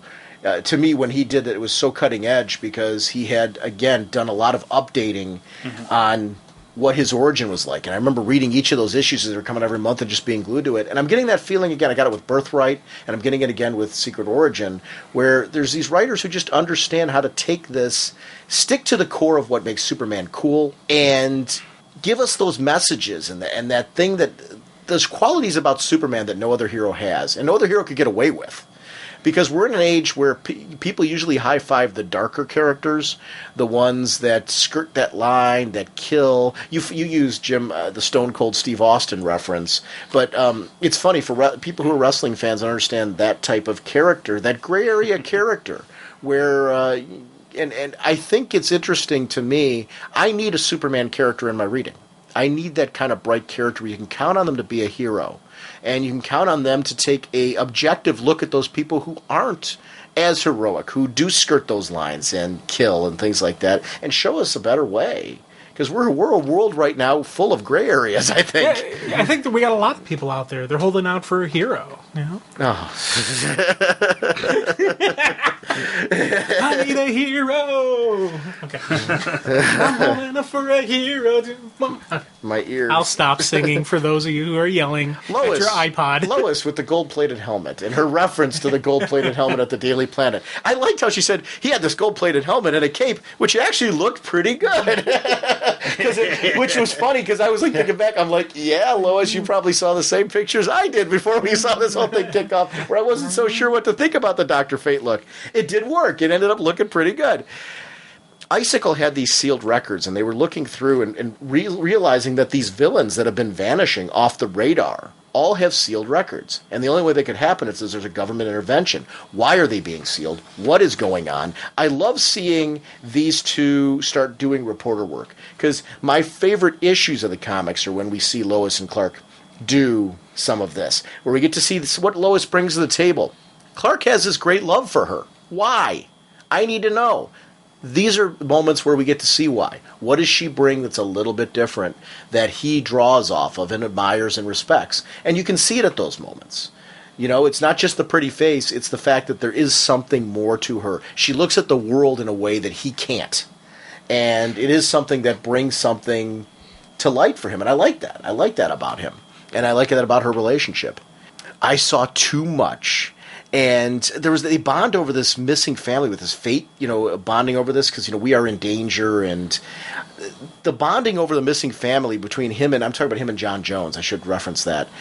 Dr. Fate and John, I loved those moments because I didn't know where it was going. I assumed that Fate was going to survive this.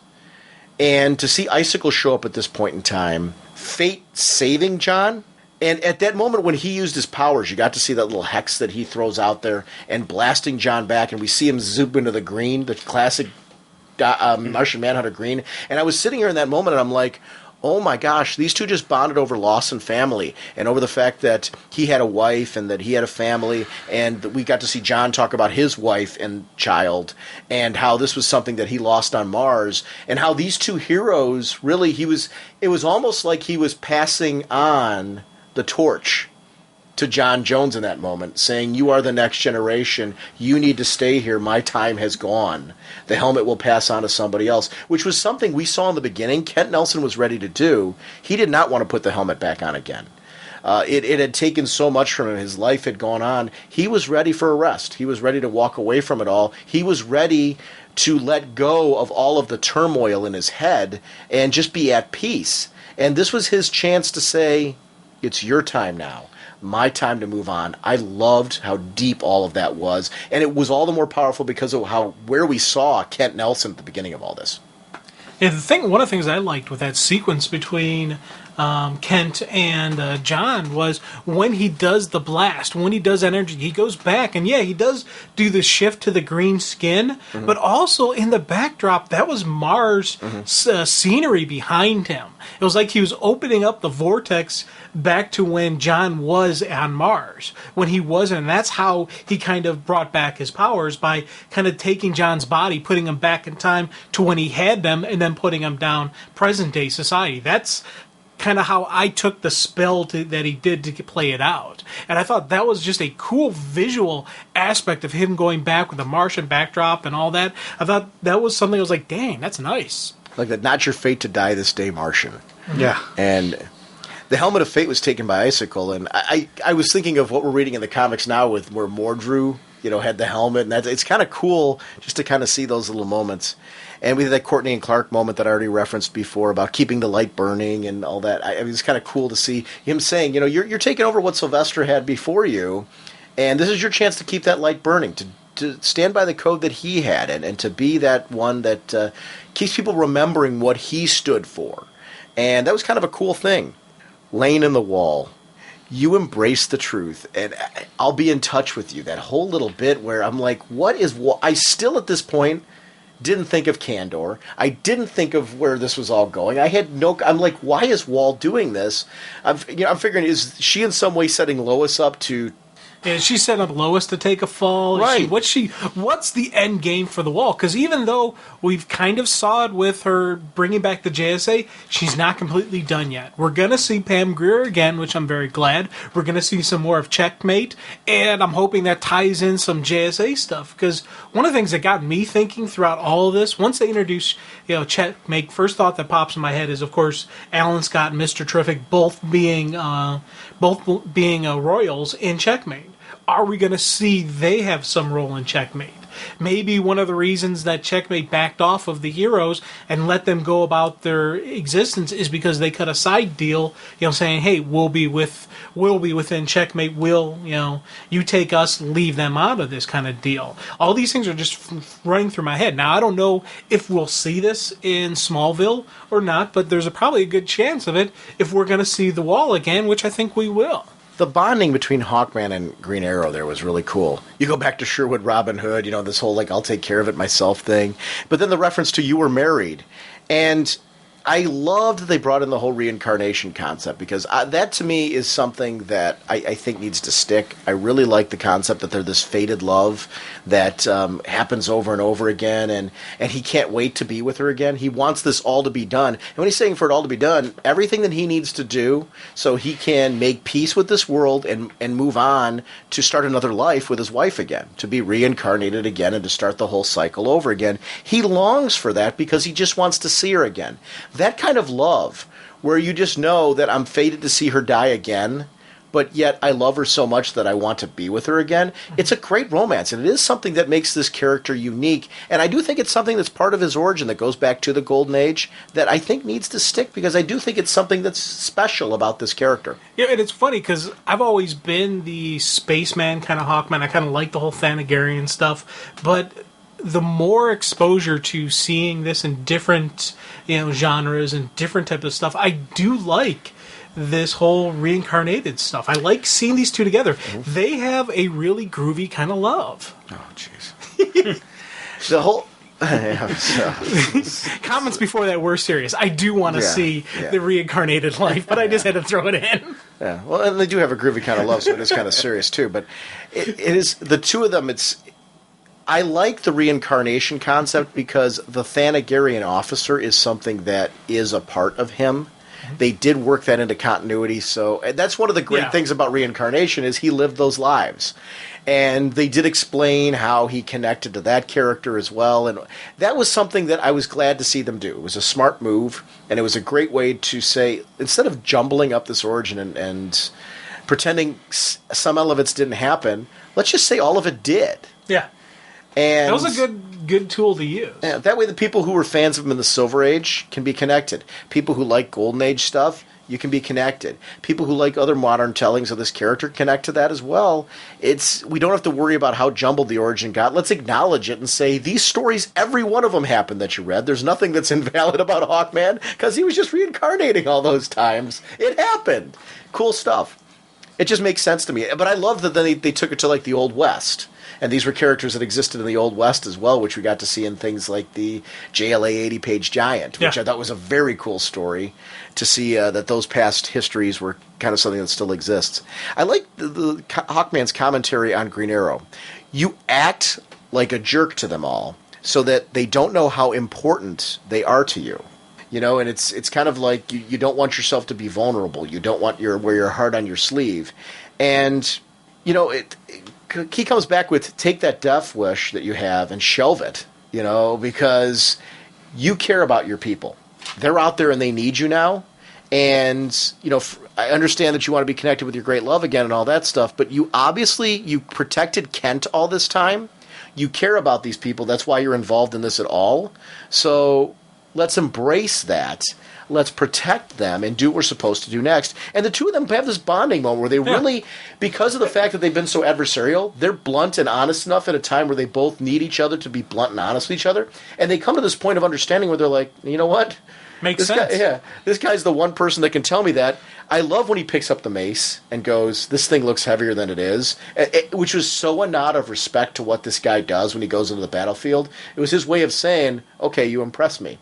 And, he hands it to him and he goes, you get used to it after a while. But then later on, Hawkman, not with Green Arrow on camera, but later on has a similar nod saying, guy's got great aim. That type of thing. It's a great nod between the two that they may never truly 100% like each other, but there is a mutual respect that I thought was very cool. Oh, definitely, definitely. Send me your dry cleaning bill. With the whole flight thing. And he kind of lost his cookies there. Yeah. That was, you know what? I'm so glad somebody brought this up because you think about it with all the flying that goes on with these superheroes, all the swinging, from buildings. There's got to be a little bit of, indigestion and or upset stomach things happening, because that's got to be a freaky thing to go through as you snack up and zing across the skies. So yeah, you're going to lose your cookies every once in a while. And who knows, he probably did some barrel rolls, maybe some extra stuff just to kind of throw him for a little bit, This is so why I'm glad you don't write comics, because you'd have us not only would we be dealing with vomiting on a regular basis because people are flying, we'd also be dealing with, nobody ever deals with the fact that they don't go to the bathroom or have lunch. Hey, here's the thing: the all lunch issue of I am totally teasing you, because I agree with you. That scene was very funny, and it did deal with something in a way where we didn't have to see it, but you deal with a very real element to. Yeah. You would get airplane sick. I am 100%. There's a whole other thing though.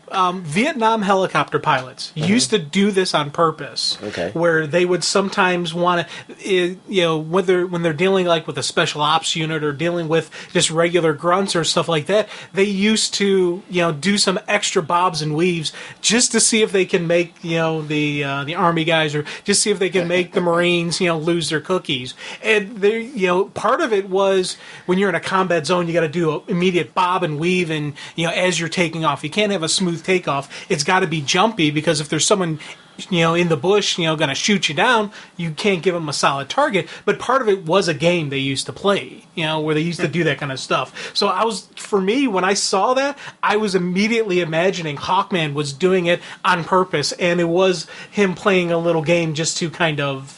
I didn't take it that way with the fact that the two of them had bonded at that point. Earlier on in the episode, I would have agreed with you, especially when he crashed him through the window of the watchtower.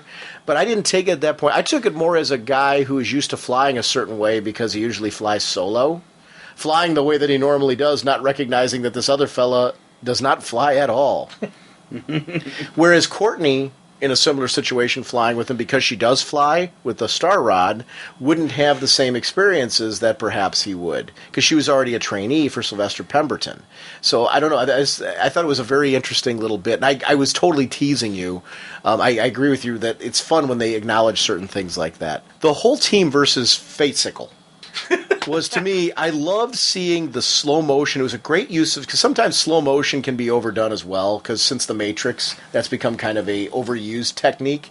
But in this particular case, you needed the slow motion, because if you didn't do that, you wouldn't be able to see what each character was doing, and it wouldn't make any sense. To be able to see Clark using his heat vision, to be able to see multiple angles, to see Stargirl doing her thing, and Hawkman coming in with that big, huge mace swing. All those moments, to me, were more powerful because of that. And then they sped it up where it was appropriate, but they gave each of those characters a spotlight in that initial opening salvo that we got to see just how well veteran heroes who have been out in the field and fought multiple situations would battle a villain of this kind of magnitude and power that could take out all of them unless they operate together. That was so cool. It felt very comic booky. This whole episode was a great example of what I wanted to see from last season's Doomsday finale. That I thought was good, but could have been great. This was great. That one should have been a 2-hour movie. That's why I'm saying if we're going to follow up with Kandor, at least a 2-hour movie. Oh, yeah. If you're going to do a big Kandor battle, I want to see this, and I want this type of element. I'm Mars' sole survivor. There's a reason for that. John Jones in the house. Oh, yeah. And Clark's speaking up first here in this moment when he's talking about, I'm sorry about your friend, talking about what happened with Dr. Fate. And, really just making that moment. Nobody else knew what to say. Clark did. Yeah. Well, and he stepped up, and I did like when they're all blasting on Icicle, and it was Hawkman who got the last blow, and he kind of got that little smirk on his face as he brings the mace, and just ding, you see the helmet flying through the air, and first thought that popped in my head is Icicle's head still in it? Just such a great moment. Hawkman and Clark, in that moment that I'm talking about, he talks to Clark about, you're not like the others. They're kids for thrills. You're not out for glory or vengeance. Your team's better than I thought. And Clark's humble. And that's one of the things I like. And I think that's a sign of good leadership, too, just in the sense that, I'm not making a joke about this. I'm talking seriously about what I liked about the moment. I'm really not trying to put a dig on you. I'm sorry. I didn't mean it that way. I like to me, when you're reasonable about it and you're humble about it, it means you're looking at the strengths and the weaknesses of your group and your unit. And he's saying, we're best friends, and I trust them. But we're sure not like the JSA yet. And that's something where I think that, to me, is active analysis of the fact that we've grown a lot. And we've grown a lot together as a group. And we aren't there yet. We aren't where you guys are yet. And I like that. To me, that to me is the sign of a strong character, that they can do that. And here's the thing, it's one of the Clark's strength, and they keep talking about how you're not like the others and all that. This is what it is. He's not putting on a false air. He's not trying to keep up an image. This is who he is, and that's the key there. With a lot of like the Hollywood starlets and people who say the wrong thing or who do the wrong thing, and various Tiger Woods example, he's got a little issues going on. We've had a couple past presidents who've had a couple issues going on, and these are people who want to keep up this wonderful image they have. Well, if you don't do something that would tarnish the image, you don't have to work at keeping it up. See, Clark would never do anything to tarnish who he is. He is this good guy. He is this hero who is going to go out there and do right to do right. And not because of glory, not because of this. It's because it's the right thing to do. And when you have that, you don't have to work at, keeping up an image. It's just second nature who you are. They are people too. They will make mistakes. We all do. Have to keep trying. Isn't that what you said? I love that Carter was listening to, in those moments where you're thinking that Carter's being pig-headed and hot-headed and all that. It's one of the things I like about the character is, and this is great characterization of it, proof that Jeff Johns wrote Carter Hall, not just in JSA, but in his solo series, that he gets at this character when he's hot-headed, he's still listening. He's still drawing in what's going on around him, and he did hear what Clark said, and he took it to heart. And that's the sign, to me, of a veteran as well, the sense that he can come back and say, there's still something I can pick up. This old dog can still grab some new tricks. The emotion in Carter's eyes during all that, where you got to see him almost tear up around his eyes, I thought was very cool. Insight into the man, you could see why Shayera would love him, because he is somebody who cares. His passion, his emotion comes from how much he cares. So he is one of those guys that when he goes out on that battlefield, he gives his all. And that's his entire life. That's who he is as a person all the way across the board. He gives his all in everything, 110%. It does not stop. And that's whether you're dealing with a regular emotional interactions or anything else. And I love this idea that Chloe helped him to link to others, to rehook up with the old JSA members, the people they were passing off the torches to teach this new generation right into what we're seeing in the comics today, what Johns was doing in the book. He brought this into saying, hey, let's make this work here. Right at the end, what do you call your team? A work in progress. We all wanted him to say Justice League. Every one of us. We're all like, come on! Yeah, it was a work in progress. Now, Eric, question for you guys. Mm-hmm. Do you think we'll ever get the name Justice League? Oh, that's a good question. I was wondering that myself. Didn't they acknowledge it on one of the episodes in the past? Is it kind of a joking thing? Well, they mentioned it was between Aquaman and when Aquaman was Justice on the show. Club or something. He was like Junior Lifeguard Association. Oh, that's right. And then Ollie, one of his front JLA. company was JLA or JLI right. Inc. or something like that. So there's been references but to never it, but officially never been, Justice League. Yeah. John, we find out that Fate returned his powers, and I like that he acknowledged, though, that it wasn't without a cost and wasn't without a price, and that that was something he wasn't comfortable with, because those two had just bonded, and that the helmet was going to would eventually find someone that was worthy. That was what Carter said, that it would draw in the worthy person itself, and that's something we saw in the Helmet of Fate miniseries as well. So it's neat that these comic book things just fit right here.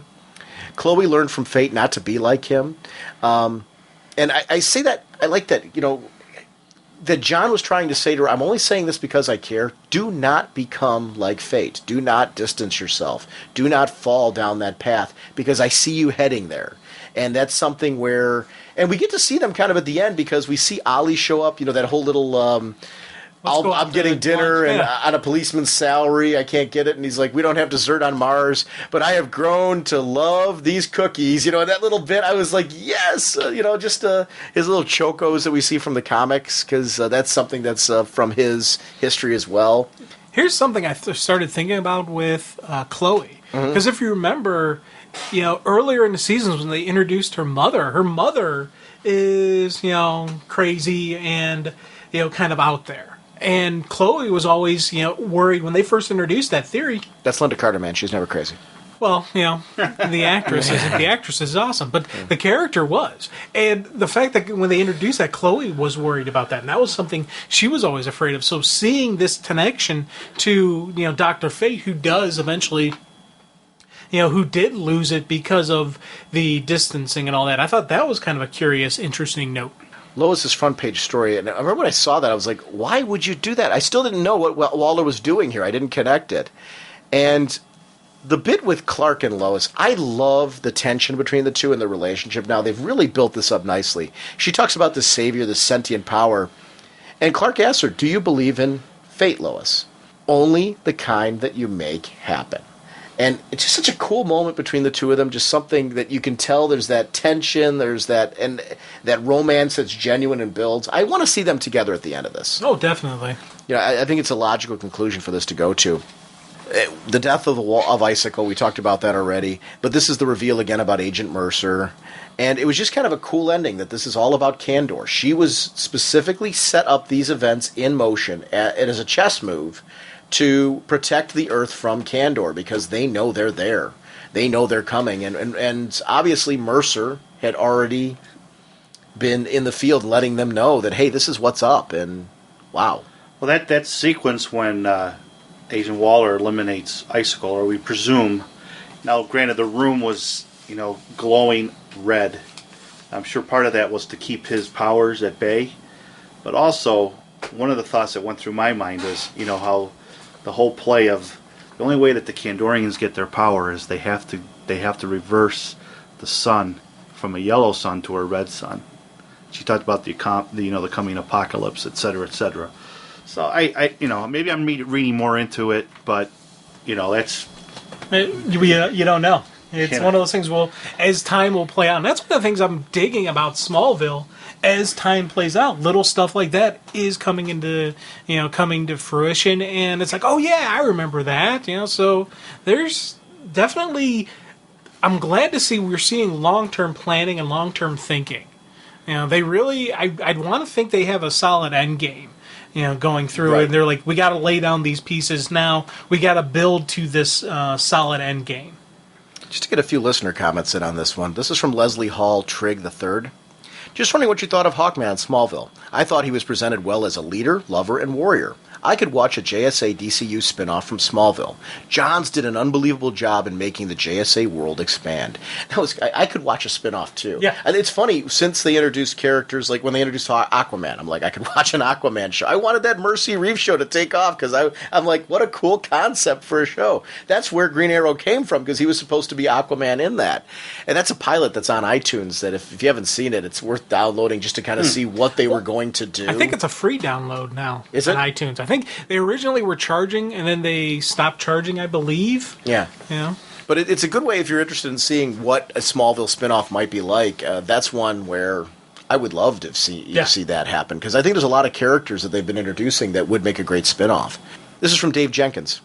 Just got done watching Smallville Absolute Justice, and wow, what an amazing show. From the introduction of Sylvester Star-Spangled Kid holding the cosmic rod, to the revelation of Tess Mercer being an agent of Checkmate.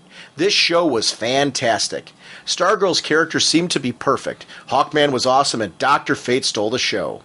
The Easter eggs put in the show, the sky car, the red cape flapping in the breeze, when Dr. Fate glimpsed Clark's future, and the trophies in the brownstone were so much fun. Is it me, or is anyone else wondering what Amanda Waller is up to? Playing both sides of the field by feeding Lois information and then welcoming Tess back into the fold? There seems to be a confrontation in the making, but it's nice. It keeps in character with Waller from the comics. I also got the impression that Chloe could very well become the new Dr. Fate from his statement, "Your fate follows a path similar to mine." And then the statement that the helmet seeks out individuals with, and I forget exactly how it was worded, paths similar to Kent Nelson. And what about the Hawkman Green Arrow interaction? Priceless. This was without a doubt one of the best episodes ever. I can only hope that Jeff Johns is invited back to write more. Keep up the great work. You guys rock. And that was once again Dave Jenkins, which is... Chloe as Dr. Fate. Yeah, that would be kind of interesting. I didn't get that. I didn't get that, but it would be that would be kind of a neat thing to see. And we always, it's anytime there's something usage and Chloe, I always throw out, hey, yeah, just something that would make sure she survives through the end of the series. I'm going with. Touching on what he said, though, I think with Johns having done the Legion show and that one being so popular, with this episode being obviously this one.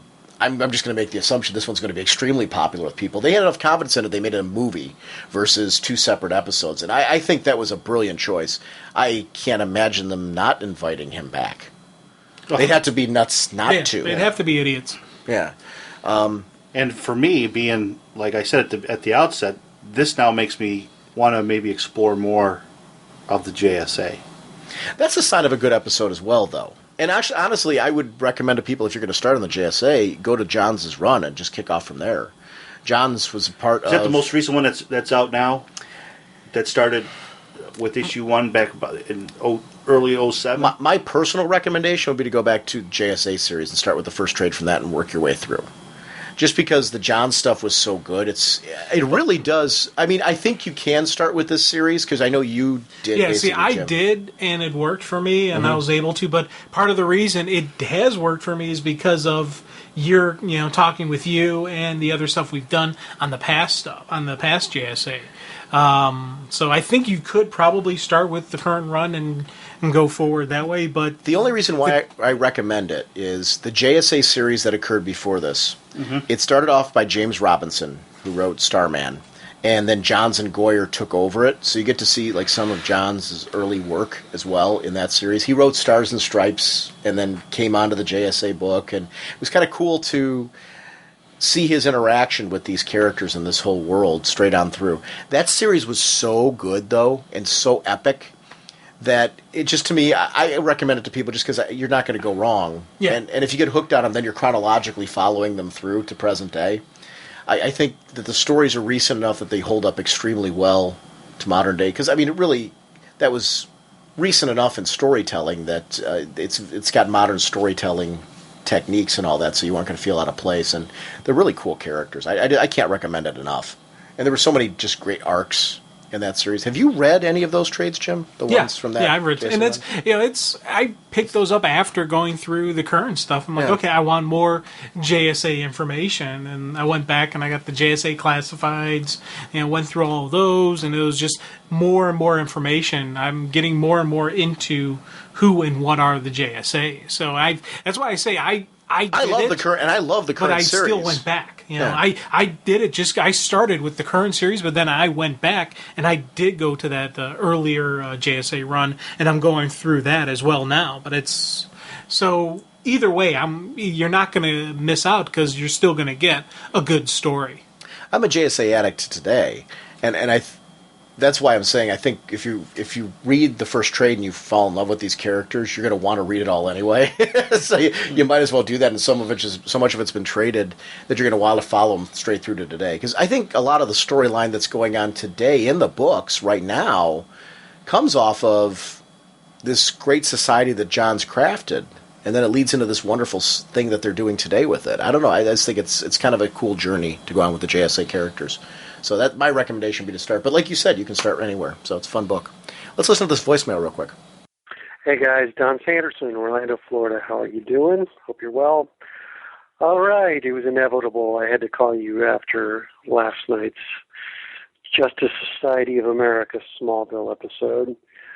Got to be honest, a little disappointing. Obviously, it's great to see some of these heroes on the small screen coming to life and real people, but definitely I didn't think there was enough action. I thought it was ridiculous that one guy was single-handedly taking out a lot of the JSA.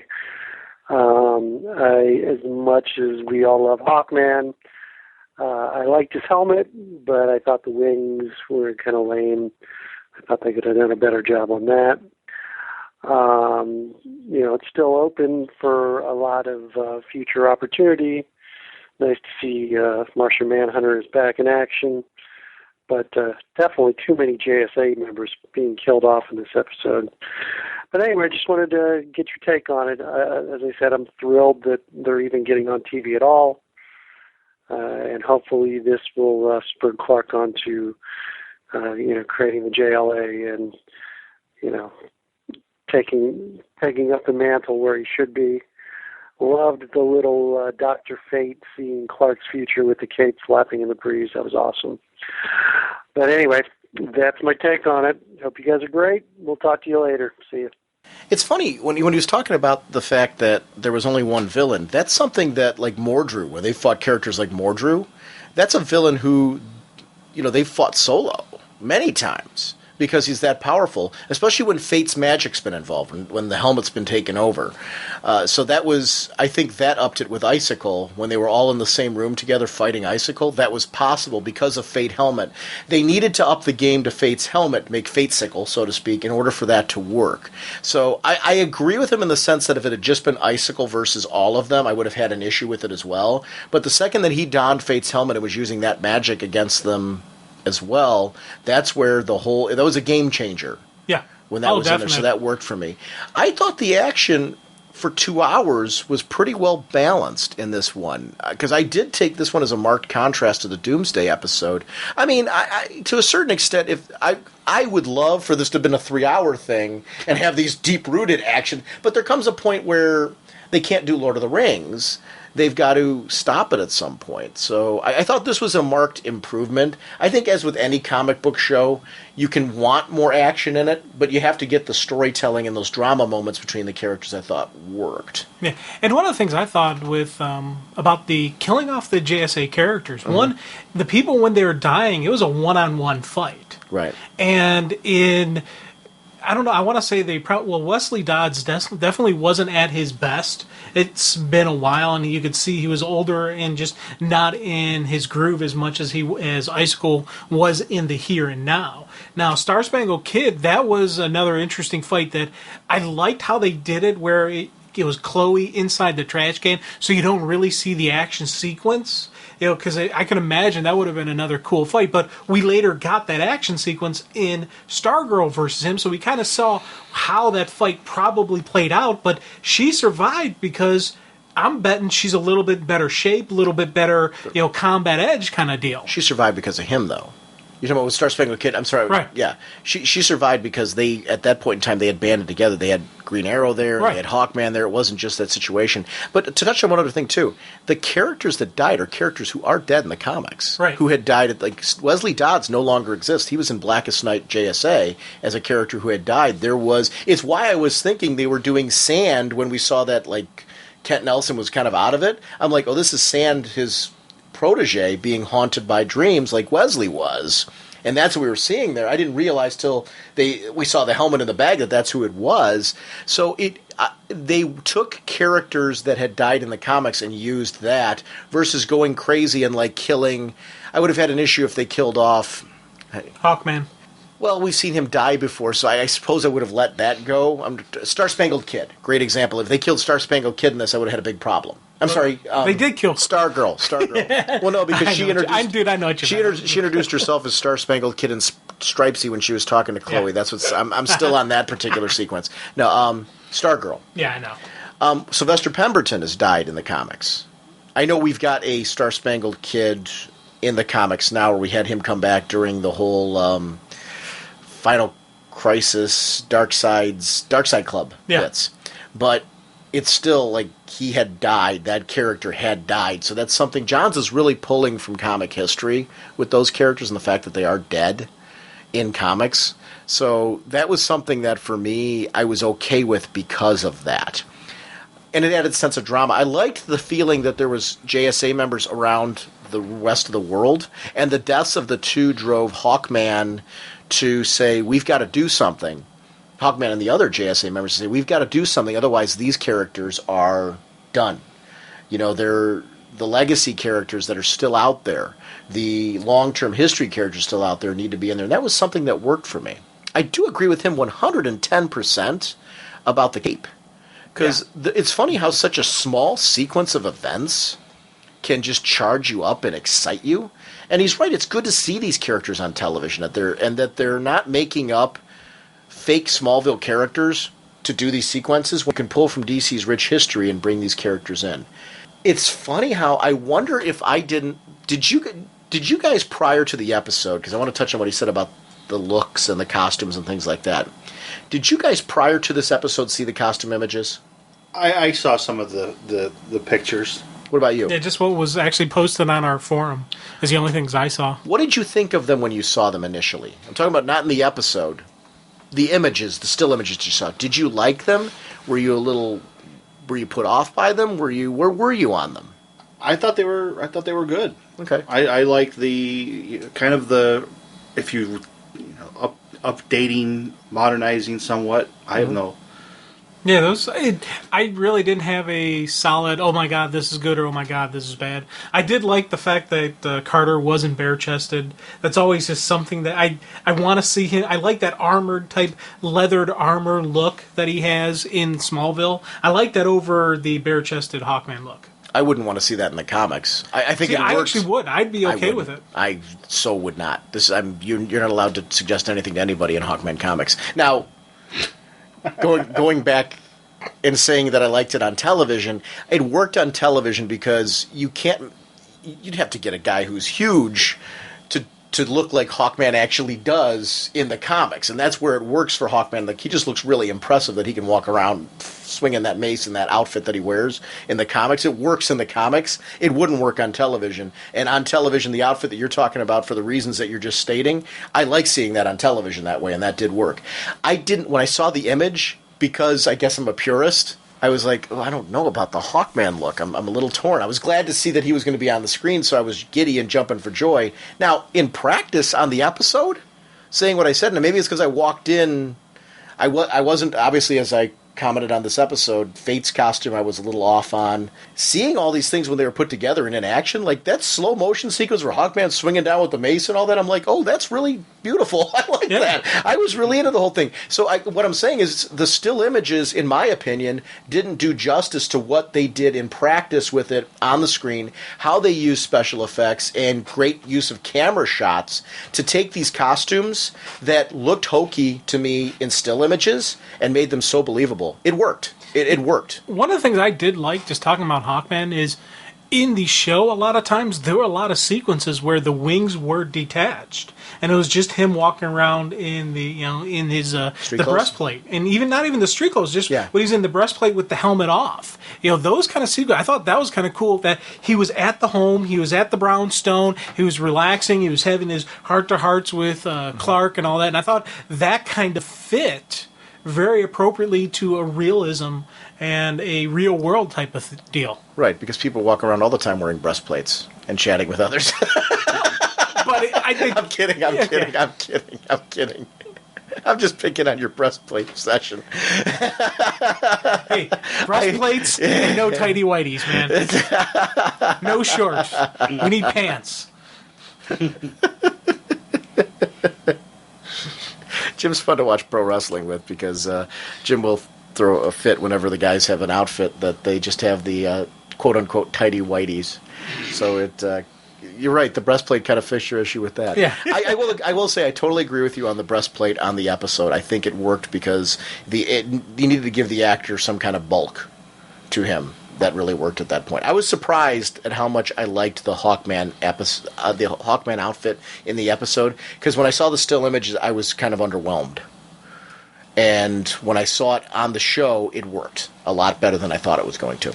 It's hard to pull off some of these outfits on television, because the way that they're drawn in the comic books, they draw them kind of skin tight, more like they're a cloth fabric that just kind of fit perfectly form fitting to your body and to your skin, which in the real world doesn't always work. So it's hard to then translate those outfits effectively to the real world in a way that makes sense. Because the helmet of fate, when you think about it, it typically would be much larger on a person than it actually is because it's going over the whole head like that. So it has to be able to fit over a whole head the way that it does. And that's why it looked a little larger on the outfit in the still image. And it worked. It all ended up coming together in a way. And I agree with Don's thoughts that it is great to see these characters on the big screen. It's great that they went to these characters. I know we're getting more of this season. We're already seeing next week Zatanna's back and then some villain, which I'm assuming is no throwaway villain. It's I couldn't tell who the villain was just from the preview. I'm anxious to go look after this and try to see who the villain's going to be next week. But this season just cooks. Every episode I look forward to. There hasn't been. Has there been an episode? Let's actually talk about this. We talked at the season opener. Has there been an episode that you haven't liked, or has there been one that maybe you thought wasn't up to par? The one that sticks out for me, I'm trying to think of this year. If it was week 3 or episode 3, the one where everybody came down with that virus. That one I was kind of it turned into the zombie episode, if you will. I wasn't really keen too much on that one. I liked that one. We have just different. You guys, I liked the romance aspect of that one because it was all this quest to save Lois, and I liked that kind of. It kind of, in my eyes, it kind of furthered that relationship a little bit. So I liked that show. But I mean, I can see what you. I mean, there's nothing. We don't have to agree on this. I'm not. It's one of the. To be honest with you, until you'd mentioned it, I'd kind of forgotten about it. So in a way, that's a sign. That's a sign. I'd forgotten about that one because I was sitting there thinking, and I'm like, I really couldn't pull off an episode that I was like, that's not in. When you mentioned, I'm like, okay, I forgot about it. So that's a statement. No, like I said, we don't have to be in agreement on it. It doesn't have to be. I asked the genuine question, expecting that there might be some variations in it. Because I haven't really had one this season, but I know other people have. I've seen it on our show forums where people have talked about it. It's okay to have different experiences like that. I think one of the strengths this season has been the development of the Clark and Lois relationship, which I've found incredibly engaging. Oliver Queen has been such an MVP this season. His character is so likable. I love that they brought in Speedy. I love how we've gotten to see the character development with him. The love triangle between Lois and Clark and Ollie has been great because it feels very realistic. Because Ollie messed up something that was his one great love, and now to see your best friend with that person, it's Clark's breaking a major guy code. Here's the thing: I don't take it as a love triangle. I never really Clark. If you look back at the Chloe's wedding. Mm-hmm. Ollie could see right then and there that those two cared about each other, that those two loved each other, and I think right then and there is when he accepted. Okay, you took the past couple weeks as him having accepted it. Are you watching the same show? Hold on. There's a difference between him accepting them being together and him regretting that he blew it. He did regret that he blew it because she was one of the actual he cared about. Of all the women you see him with, but he did accept that those two care about each other. The last couple weeks, multiple times, major no-nos in a relationship when it's a friend of yours, it's a guy. You don't go tell his girl that she is one of your great regrets. And, I mean, he's made multiple references to her about that. But here's the deal. If you're going to be open and honest with a friend, you got to lay it out there. You can't keep that in that you regret not going after it. You regretted how it ended. You got to come up front and say, hey, I regretted that, dude. One time saying that dude's one thing. Multiple times, it's borderline stalking. Oh, I wouldn't. I would not put him at that at all. No, I wouldn't put him at that category. But he's still, dude. He's still pining over her. If you don't see that, you're not watching the same show I am. The past couple weeks, he's been clearly pining over her. Last week, there's no question when they. You saw him there, right? This is his last week at the that reception or whatever.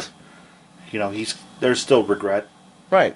He's still pining over her. But there's regret, but I don't think there's negative feelings or anything like that towards him. He sees. No, I don't think there's. I never said there was negative feelings. Love. He sees that this is a great love between these two, and it's kind of like the thing where he's like, "I wish that had been me. I should have done that. Why didn't I do that?" And you don't think at this point in time, if there was a door that opened, an opportunity that opened, that he would go after Lois? Depending on the door. If it's a door because Clark died, yes. Oh, I disagree with you. If there was a fight or an argument or something like that, I don't think he would. See, well, you watched those scenes last week very differently. It's depending on definition of going after. Mm-hmm. Now, if you're looking at definition of going after, meaning it's over and then he steps in, yes. If there's trouble and he agitates the trouble and then steps in, no, he wouldn't do that. Do you think Clark was right to start a relationship with Lois, considering that Ollie still had feelings for her and Clark knew it? Yes, I think he was right. I honestly and always think that you've said different things on the show in other episodes, though. Not with Lois and Clark. No, but you have with other people in those situations. So it's where you said that you don't... When did I say anything like that? We've talked about it before. It's the guy code that you don't go after the other guy's girl and that type of thing like that. We've had this discussion before. We have? Huh? Yes. Not with Lois and Clark and Ollie. Well, see, here's the deal. I think part of my prejudice is because you like it's Lois and Clark. Right. You know, I do see. Let me say something first, because I want to clarify something. First of all, I don't think there's anything wrong with the way Ollie feels. I think it's a natural human reaction. I think Ollie was in love with Lois. I think Ollie made major mistakes in that relationship. I think Lois did too. And I think we got to see that on screen. I think it's very real. It's very honest. And I think what Ollie's feeling is a very real emotion. You don't just all of a sudden shut that off like a light switch. I think he's in a very awkward position right now because it's in his face all the time, because this is his friend now with the girl, and this all happened behind his back, so to speak. He wasn't in the middle of this, didn't see as much of this, because he was going through a lot of turmoil during all this when the two of them got together. And if you take a look at the way this season played out with them, especially as they got closer and closer, Ollie was kind of going through his own demons at this point, where these two were coming together. Now he sees how close they are, and there is a lot of regret there. And I think it's a very natural human reaction. I don't think Ollie's doing anything wrong, and I actually want to take back words like stalker and things I was using, because I was joking at that moment to make a point. But the honest truth is, it's very human to look at a love like that. Ollie's not with anybody right now. There's nobody that he's currently in love with. The test situation's going nowhere.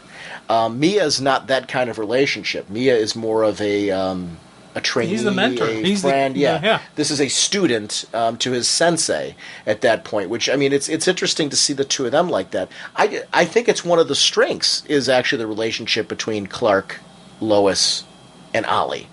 Because I find that kind of thing interesting, because I think it's realistic. I think it's true. I think people would look at it that way. I think Ollie's reacting the way any rational, sane person would in that situation. Because Lois has got a lot going for her.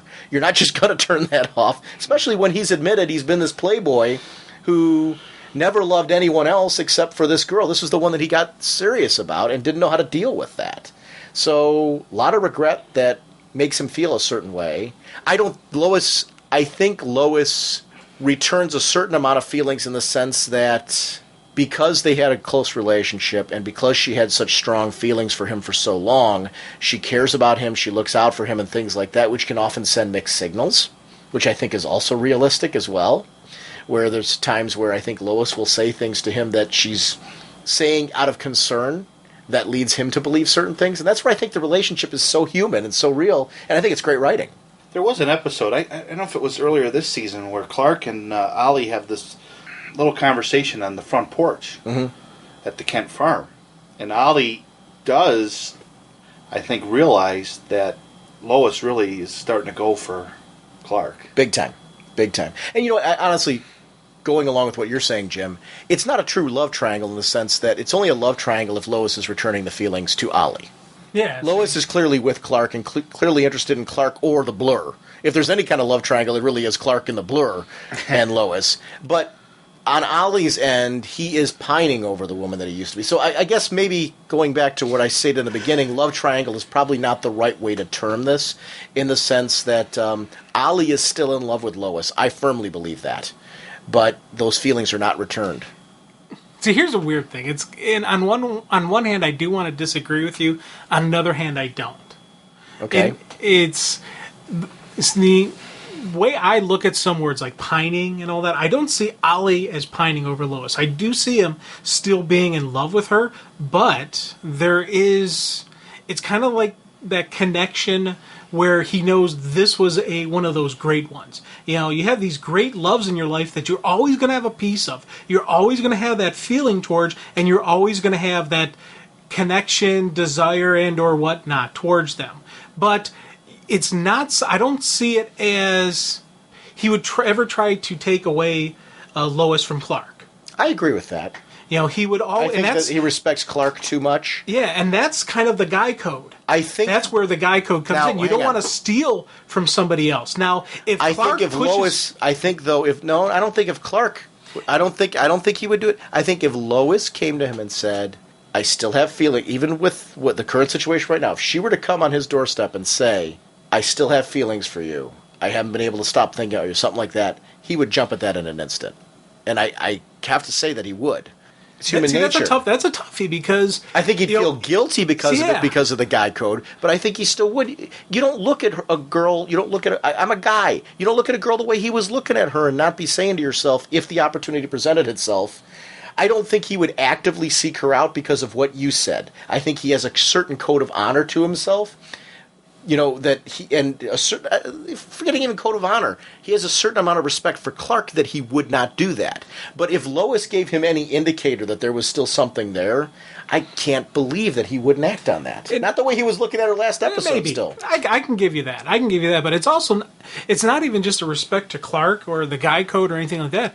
There is a respect that Clark has towards their feelings towards each other.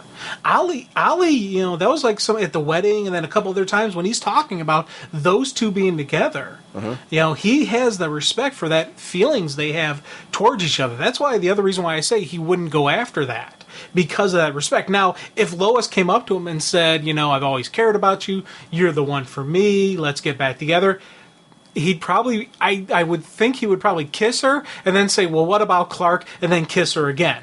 It would be kind of one of those things where he would have hard time with it, but it would still, he does still have those strong feelings. So I will give you that part. But I don't know. I don't call him a love triangle. I don't see him as pining. I see it just as still an emotional connection to somebody he truly and deeply cared about. Plus, I get chatting with Black Canary right now. All those platonic. Yeah. Hey, him and Pretty Bird. You gotta love that. I'd love to see that go somewhere. It's funny how Black Canary's been kind of a character that I think has been too far behind the scenes. There's a character who could really use some character development. I don't think we're going to see it. Yeah, I know. Especially I don't with only, think either. like a season and a half left. I don't think we're going to see that. But she's a character that is so interesting that I would love to see that. That relationship is very interesting as well. Yeah. I'm glad to see they're bringing back Zatanna because she's, wow. And a very well-handled character on the show. Oh, yeah. Yeah. So, that's a good one. So, I don't know. It's kind of fun. I love a show that, like, whether you and I agree or disagree on what's going on with Clark and Ollie and all that, and Lois and all that, I love that this show makes me think beyond the episode. Makes me care about things that we don't see that go on camera. Makes me think about, what was this character thinking here? What were they thinking there? The show actually matters enough to me that when the episode's over that I still think about it into the next week. And I'm excited for the episode to come around because I want to see if there's any payoffs to any of this stuff. And it's just a very well-written show. I think this season's been great. I do urge people, if you aren't watching this show and you only watch this episode, do yourself a favor and jump back on board and start watching, because I think you're missing... I see so many people that said they dropped on like Season 3 or Season 4 or something like that, and they haven't picked it up since. And I honestly think that the show's only gotten better. There's been a few tiny missteps. Like, my biggie was the end of last season. I thought it was a missed opportunity on that battle. Because Don was talking about how the battle on this one, and I think this is the interesting part to kind of address what Don said in his voicemail. I think I was so disappointed with the length of the battles in the Doomsday one. This was so much more than that, I found it satisfying because I was so afraid that we weren't going to get more than we got from that Doomsday one. That this was something where I thought this was a step in the right direction with them. And especially being something that's mid-season like this, to have that. Well, I think the difference is that the Doomsday, that was the season finale. Right. So you were hoping for a big payoff. With how long it built. Right. And granted, this was 2 hours, but you're introducing, probably for a lot of lay people, which I, again, will, say that I'm one of them, you needed a little bit of, somewhat of a backstory to find out, JSA, who are they? Well, let me ask you this question. Don talked about the deaths in this one, and actually one that I should talk about was Dr. Fate, because Kent Nelson's no longer around in the comics either. Did you care, by the time Dr. Fate was killed, did you actually care that Dr. Fate was taken out? No, because I think that at the moment he restored or got John Jones, Martian Manhunter, out of the picture, or to save him, was he? I think he knew that As soon as he did that, he was toast. What I'm saying is, did you have an emotional attachment by that point to the characters or to the situations? I'm not saying in the sense that you were angry that he died at that moment or you thought that was a bad move to make. I guess what I'm saying is, as a layperson, were these characters ones that you found interesting enough? I mean, you talked about the fact that you'd like to maybe pick up a trade. Mm-hmm. Did they do a good job of developing these characters for you in a way that you were interested in the JSA, that you think that they're interesting characters? Or are you still kind of like, they were good for a one-off show. I'm not really invested in them at all. I mean, the ones that I want to know more about, Hawkman, I have a great appreciation for him. And some of the ones they just on the fringes.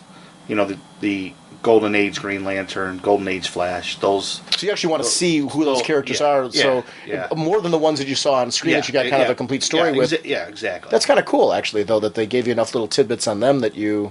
I'm surprised by it. I didn't think that those would be characters that you would be drawn to, but those would make sense.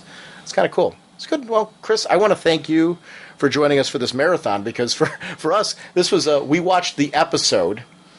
And then we sat down and did this marathon recording. We started this, at 3? Yeah. I think, and it's almost 7:40 right now. Yeah. So this has been quite a marathon as far as actually putting this whole episode together. But I want to thank you for taking time out of your day today to join us once again. I appreciate the opportunity. It's fun. It's really fun. Cool. Thank you. And Jim, yeah. Love you too, pal. Love you too, man. No, it was fun. It was a good episode.